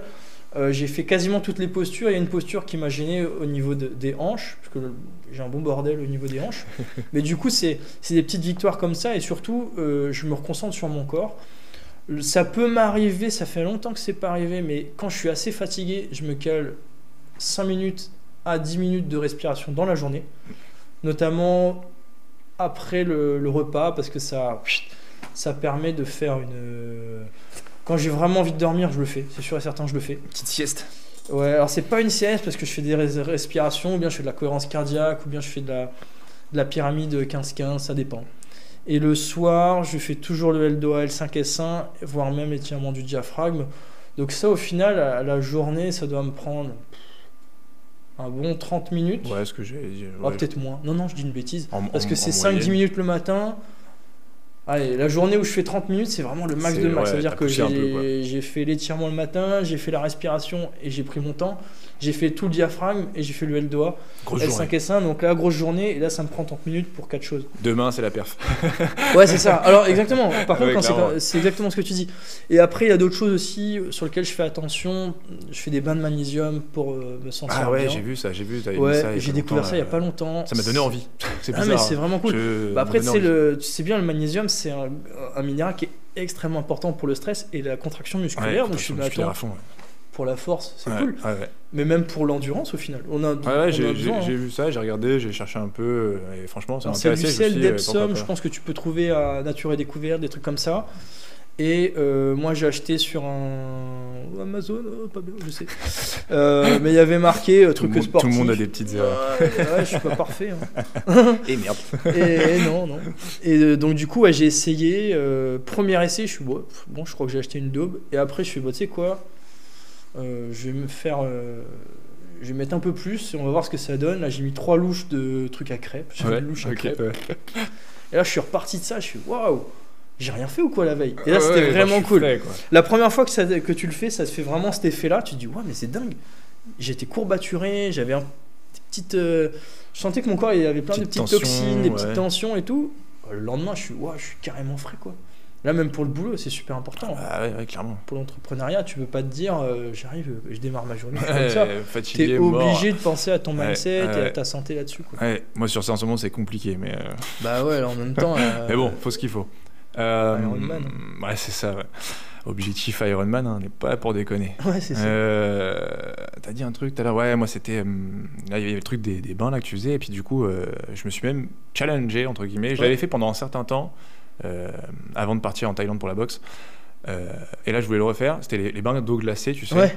Alors moi je le fais pas du tout d'un point de vue récup ou quoi, même si peut-être ça a des effets, peut-être, je sais pas, mais moi je le fais surtout pour l'inconfort, tu sais ce que je disais tout à l'heure, vraiment le fait de se dire mais j'ai pas envie de rentrer dans l'eau froide, tu vois, genre c'est trop froid, et puis en plus l'objectif c'est Ironman. Quand tu vas nager un Ironman, l'eau c'est pas toi qui décide la température. C'est un facteur de et c'est un facteur de stress, c'est un facteur de performance aussi, mine de rien, l'habitude à l'eau, tu vois, l'habitude de la température. Et donc je me suis dit tiens, je vais faire des petits bains glacés, bains d'eau froide, puis bains glacés, progressif quand même. Je suis pas un barbare. Tu m'étonnes. Et t'as déjà testé ou pas ça J'ai jamais testé, j'ai déjà fait les douches froides. Cryo, t'as déjà fait, non? Ah ouais, j'adore. Ouais, jamais fait. Ça fait longtemps. Jamais fait cryo. Je sais qu'il y en a un avant. Ouais, il y en a plusieurs. Alors moi j'aime bien celui de Mont-Saint-Aignan, le caisson. Ouais. J'aime beaucoup parce que après j'ai déjà fait juste comme ça, c'est assez efficace aussi. Mais j'ai une petite préférence pour le caisson. Ouais, c'est étonnant. Maintenant, le bain froid. J'ai déjà fait des bains froids, ça m'est déjà arrivé, mais c'est pas pareil que du bain glacé. Par contre, ça me permet de penser à Wim Hof. Ouais. Et j'adore. C'est vraiment, ça peut m'arriver de faire des séquences de respiration Wim Hof pure. J'ai un record à 3 minutes d'apnée, je crois, 3 minutes 15. C'est déjà très fort. Moi, je suis mort 2 fois déjà. Ouais, non, en général, maintenant, quand je sais que je suis à 2 minutes, c'est que c'est ma norme. Mais une fois, je fais, tiens, vas-y, je vais pousser la bécane pour voir. Ouais. Donc, au lieu de faire 3 cycles, je crois que j'en avais fait 4 ou 5. Ouais, pour aller chercher. Et quand je fais ça, j'ai toujours mon saturomètre. Bon, il pétait les plombs. Hein. Tu m'étonnes. Il pétait complètement les plombs. Mais par contre, ce qui était fou, c'était la dissociation entre la performance que tu fais, puisque je savais que c'était long, et le confort. Ouais. J'ai arrêté, je fais bon, j'ai regardé le chrono, je fais wow, le délire. Ouais. Je fais trop cool. Ouais, genre si on te l'avait dit avant. J'aurais stoppé avant. Ouais, t'aurais peut-être flippé même. Ouais, peut-être. Tu vois, genre, imagine, je te le dis à l'avance, là tu pars pour 4 minutes d'apnée, genre, je dis une connerie. Ça se trouve, ça va peut-être te créer du stress qui fait que tu vas pas le faire parce que t'as stressé. Alors que quand tu sors et que tu l'as fait, tu te dis. Je chantais quand même qu'après, j'ai fait bon, une fois c'est bien, mais faut peut-être pas le faire tout le temps. Faut pas non plus pousser mamie dans les parce qu'après, le problème c'était que peut-être je m'étais levé un peu vite. Ouais. Et du coup, petit déséquilibre. Je me souviens, Julie, elle me dit, mais ça va et tout. Je fais ouais. Et moi, je me souviens, j'étais tout roule. Elle m'avait dit fais attention quand même avec ces trucs-là. Je pense qu'il faut quand même faire attention quand tu tapes le maxi. Par contre, quand tu as une norme, 2 minutes. Après, j'avais vraiment envie, là pour le coup, je l'ai fait qu'une fois. Et quand tu regardes la pratique Wim Hof dans l'ensemble, c'est excellent pour la santé. Ouais. Enfin, je veux dire, De toute façon, la respiration, tout le travail de respiration, c'est un truc, c'est magique en vrai. Ouais, c'est clair. Clairement Et magique. ça, tu vois, c'est vraiment la fondation de la fondation. Ah ouais, bah là, ouais. Et puis tu sais, moi j'ai coutume de dire un peu aux gens que je coach, je sais pas si tu partages un peu cette idée ou pas, j'ai coutume de dire que les enfants fonctionnent extrêmement bien. Ouais. Et quand tu veux savoir ce qu'il faut faire, bah, tu regardes un enfant. Ouais. Et ça donne tout de suite un peu la route, tu vois. Ouais. Parce bébé, que c'est je sais pas si physiologique, tu avais vu, alors c'est physio et c'est neuro aussi, je sais pas si tu avais suivi ce truc-là, tu avais une étude scientifique qui avait montré qu'un enfant jusqu'à 5 ans a en fait un système nerveux parfait, en fait, alors sauf maladie particulière, bien entendu, mais un enfant normal, entre guillemets, à partir jusqu'à ses 5 ans, a un système nerveux dit parfait, c'est-à-dire qu'en fait, tous ses fuseaux nerveux sont utilisés à 100%, il a aucune perte non, j'ai pas de vu nerfs, ça. quoi, et ça c'est juste waouh, quoi. Bah... Après, il y a le complexe des réflexes archaïques qui entre en jeu. Donc, moi, je connais pas du tout l'étude. Maintenant, quand tu regardes un bébé, j'essaie de te l'enverrer parce qu'elle est vraiment stylée, ce truc-là. Moi, ça m'a. J'étais genre choqué. Genre, ah ouais, d'accord, ok. Moi, je vois ma petite. La manière dont elle marche, c'est quand même pas mal, quoi. J'aimerais mettre aussi souple des hanches qu'elle. C'est ça, même les pieds, tu sais. Ouais, la façon dont elle. Ça peut pas tricher, ça triche rarement un gamin. Ça me rappelle, j'avais eu, quand on faisait les défis, j'avais mon fils qui était venu faire un défi une fois, et genre juste il nous avait tous fumé, tu vois. Ah ouais. Alors moi ça m'a motivé parce que je voulais absolument pas être battu par mon fils. Ouais, bah, tu me dis pas pourquoi, c'est l'ego, et puis c'est le côté, j'ai envie qu'il soit très très fort, très très bon dans ce qu'il fait. Et je me dois du coup d'être genre à 100% parce que si un jour il me bat, faut qu'il me batte, tu vois. Ouais. Et il fait le défi et il sort un truc. Moi je suis scotché, tu vois, je le vois faire et je me dis waouh. Et je me dis putain, il va tous nous fumer, quoi. Et dans tous ces mouvements, à chaque fois que je regardais, je me disais mais le pire c'est qu'il les fait vachement bien, quoi. Tu sais, il y a pas de triche. Il y avait des burpees à faire. Ils faisaient des burpees, c'était parfait ces burpees. Alors ces burpees d'enfants, c'est pas des trucs non plus de fou malade, mais dans tous les burpees qu'il a fait, chaque répétition était identique, quoi. T'as pas un moment donné où il a triché parce que ça devenait trop dur ou quoi. Non, il s'est plié au truc et chaque rep, sans que je lui dise, tu vois. Et ça m'a juste. C'est une feuille blanche entre guillemets. Ah ouais, gamin, ça m'a juste scotché. Je me suis dit waouh. Moi, ce qui me scotche, c'est quand je me souviens la première fois j'étais au ski alpin, je vois les gamins, je fais waouh. C'est impressionnant. Mais même les gamins que je voyais en carte, à 7 ans, tu vois ce qu'ils font, tu fais waouh. C'est chaud, hein. Ouais, c'est méga chaud. Ils font à 100, ils sont hauts comme 3 pommes pour certains, ils vont moto, à 110 à l'heure. Petite moto, c'est impressionnant. C'est un truc de fou. Mais les gamins, c'est des éponges, donc c'est. Ouais, puis comme tu dis, c'est des feuilles blanches, quoi. Ouais, c'est ça. C'est le gros avantage de la feuille blanche, quoi. Surtout quand t'as pas de. Après, à partir du moment où tu les mets à l'école, mine de rien, t'as un biais qui arrive, c'est. Progressivement. Faut lutter contre ça, mais bon, t'as le harcèlement, faut faire attention à ça. Ouais. T'as et puis les pressions sociales, scolaires, ils découvrent la pression sociale, ouais, c'est ça, donc amis, oui, c'est ça. Mais quand t'as quelqu'un qui est désinhibé de ça, c'est étonnant. Ça fait des trucs. Mais d'ailleurs, je pense que la performance extrême, celle qu'on voit à la télé, tu as de ça. T'as un délire qui part de là, tu vois. La personne est désinhibée. Quand tu vois un mec comme Usain Bolt, moi on m'avait beaucoup dit Usain Bolt, le dopage, patati patata. Moi je trouve que c'est un raccourci qui est quand même très vite fait, parce que quand bien même il est chargé, à un moment donné, le dopage ça peut pas donner tel segment. Oups là.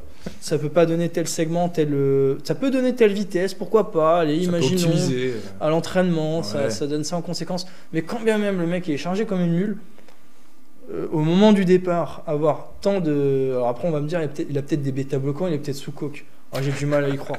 Je pense que le mec il est... surtout en ce moment.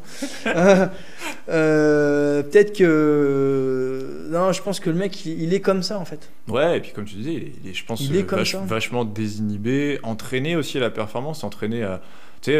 On peut pas comprendre. C'est ce qu'on dit souvent, tu peux pas transformer un âne en cheval de course. Ouais, c'est ça. Tu peux le faire devenir un très bon âne. Il peut devenir un âne qui court vite, mais il n'aura pas le cheval de course.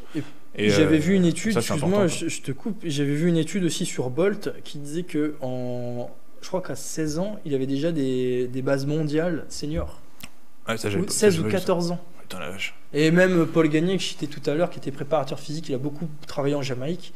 Il l'a vu très jeune, 12-14 ans dans ces eaux-là. Il avait déjà décelé. Il disait déjà c'était exceptionnel. Ouais. Donc en fait, à un moment donné, je trouve le dopage. Tu sais, quand t'arrives inspecteur des travaux finis, tu dis oh lui, il est sûrement dopé. Puis est-ce que c'est pas connaître. Est-ce que le fameux truc, tu sais, tu dire un peu, mais même avec Instagram, tu sais, par exemple. Ouais. Je prends Instagram, les mecs qui sont sur les réseaux, ils font de la muscu, ils voient des mecs qui sont clairement ultra massifs, tu vois. Ouais. Et le mec va te dire, ouais, mais lui, il est dopé. Ouais, mais lui, il prend des produits. Est-ce que c'est pas juste une sorte de jalousie, et juste parce que, entre guillemets, le gars, il sait pas comment faut faire, il y arrive pas, il progresse pas, et il répercute un peu son mal-être, tu vois, en mode... c'est de la projection. Tu sais, en mode, ça, il me saoule en fait, lui. Tu sais, genre, il me saoule parce que... Et du coup, pour éviter de dire, lui, il sait le faire, il s'entraîne bien ou je sais pas quoi, bah on va dire, il triche, comme ça, c'est rectard, tu vois, il n'y a pas de discussion. Vite fait, bien fait. Alors qu'au final, peut-être même que si le mec, admettons, le mec il triche, peut-être même que si le gars qui dit, ouais, mais lui il est dopé, peut-être même que si lui il trichait pareil, il serait toujours comme il est, tu vois. Ouais, je pense, en plus, il y a de ça. Genre, surtout dans le bodybuilding, j'avais vu, j'ai eu la chance au moment de mon BP de partir au FIBO, donc super salon FIBO. Ouais, c'était incroyable. C'était le dernier à Düsseldorf, donc c'était 2012, et on pouvait parler avec des athlètes comme Phil Heath. Il y avait Ronnie Coleman. Bon, lui, on pouvait pas trop lui parler, mais je pouvais faire une photo. Tu voyais un peu le gaillard, et en fait, quand bien même. Après, c'est des délires, hein. C'est-à-dire que moi, même dopé, j'ai pas envie de cette vie-là. Ah ouais, et puis c'est ça. J'ai pas envie, en fait. Là, c'est donc choix. C'est un autre délire. Donc après on en revient un petit peu à ce qu'on disait avec Jonathan Cohen, c'est-à-dire que la personne qui critique sur les réseaux sociaux, mais en fait au final c'est un peu comme le prof aussi que tu disais, c'est tu écris, même si tu projettes sur l'autre, tu écris ton propre échec. Ouais, c'est ça. Donc c'est nul. Faut se réaliser soi. Faut être on en à revient l'aise au fameux, et en paix. Toi d'abord. Bah ouais, c'est ça. Faut être à l'aise et en paix avec qui tu es à l'instant où tu es. Je veux dire, j'ai donné des cours à des personnes en prison. J'ai croisé des meurtriers, des personnes qui ont fait des choses vraiment pas nettes. Si à un moment donné, je dis pas que c'est j'ai croisé des chouettes personnes là-dedans, hein. Donc c'est juste pour dire que sur l'échelle sociale, à un moment donné, si t'es rentré du boulot et que tu scrolles sur Insta et que tu fais un commentaire de rageux, je veux dire, à un moment donné, secoue-toi les puces. Je pense qu'il y a pire que toi sur l'échelle sociale. Je pense que tu peux te donner la peine de te bouger juste pour toi, par orgueil. Et c'est comme la chanson de Goldman, hein, c'est pas vivre sa vie par procuration. C'est terrible de faire ça. Donc on en revient à ce que disait Jonathan Cohen, faut se réaliser soi. Et je pense que c'est l'un des mots actuels, si ce n'est le mot actuel de la société, c'est ça, c'est le côté... le mot, c'est que ça devient la norme. Ils essayent, entre guillemets, alors l'objectif, t'as l'impression, c'est que la personne ne pense plus justement à elle. Tu vois ce que je veux dire ? Oui, c'est ça. Elle se focalise sur les autres, sur ce que font les autres, sur comment bidule, mais pas sur moi, qu'est-ce que je fais, qu'est-ce que je mets en place pour réussir. C'est quoi mon plaisir, qu'est-ce que j'aime, qu'est-ce que j'ai envie, qu'est-ce que j'ai pas envie, c'est dans plein de sphères de la société, c'est un peu terrible. C'est comme ça, c'est notre époque. Moi, après, chacun ses valeurs, on peut pas sauver tout le monde. Moi, je sais que mes proches, je me dois, ouais, exactement. Je rebondis sur ce que tu dis. Moi, je me dois d'être exemplaire pour mes proches, pour les tirer vers le haut, et ils le font très très bien. Pour moi, ils me tirent également vers le haut.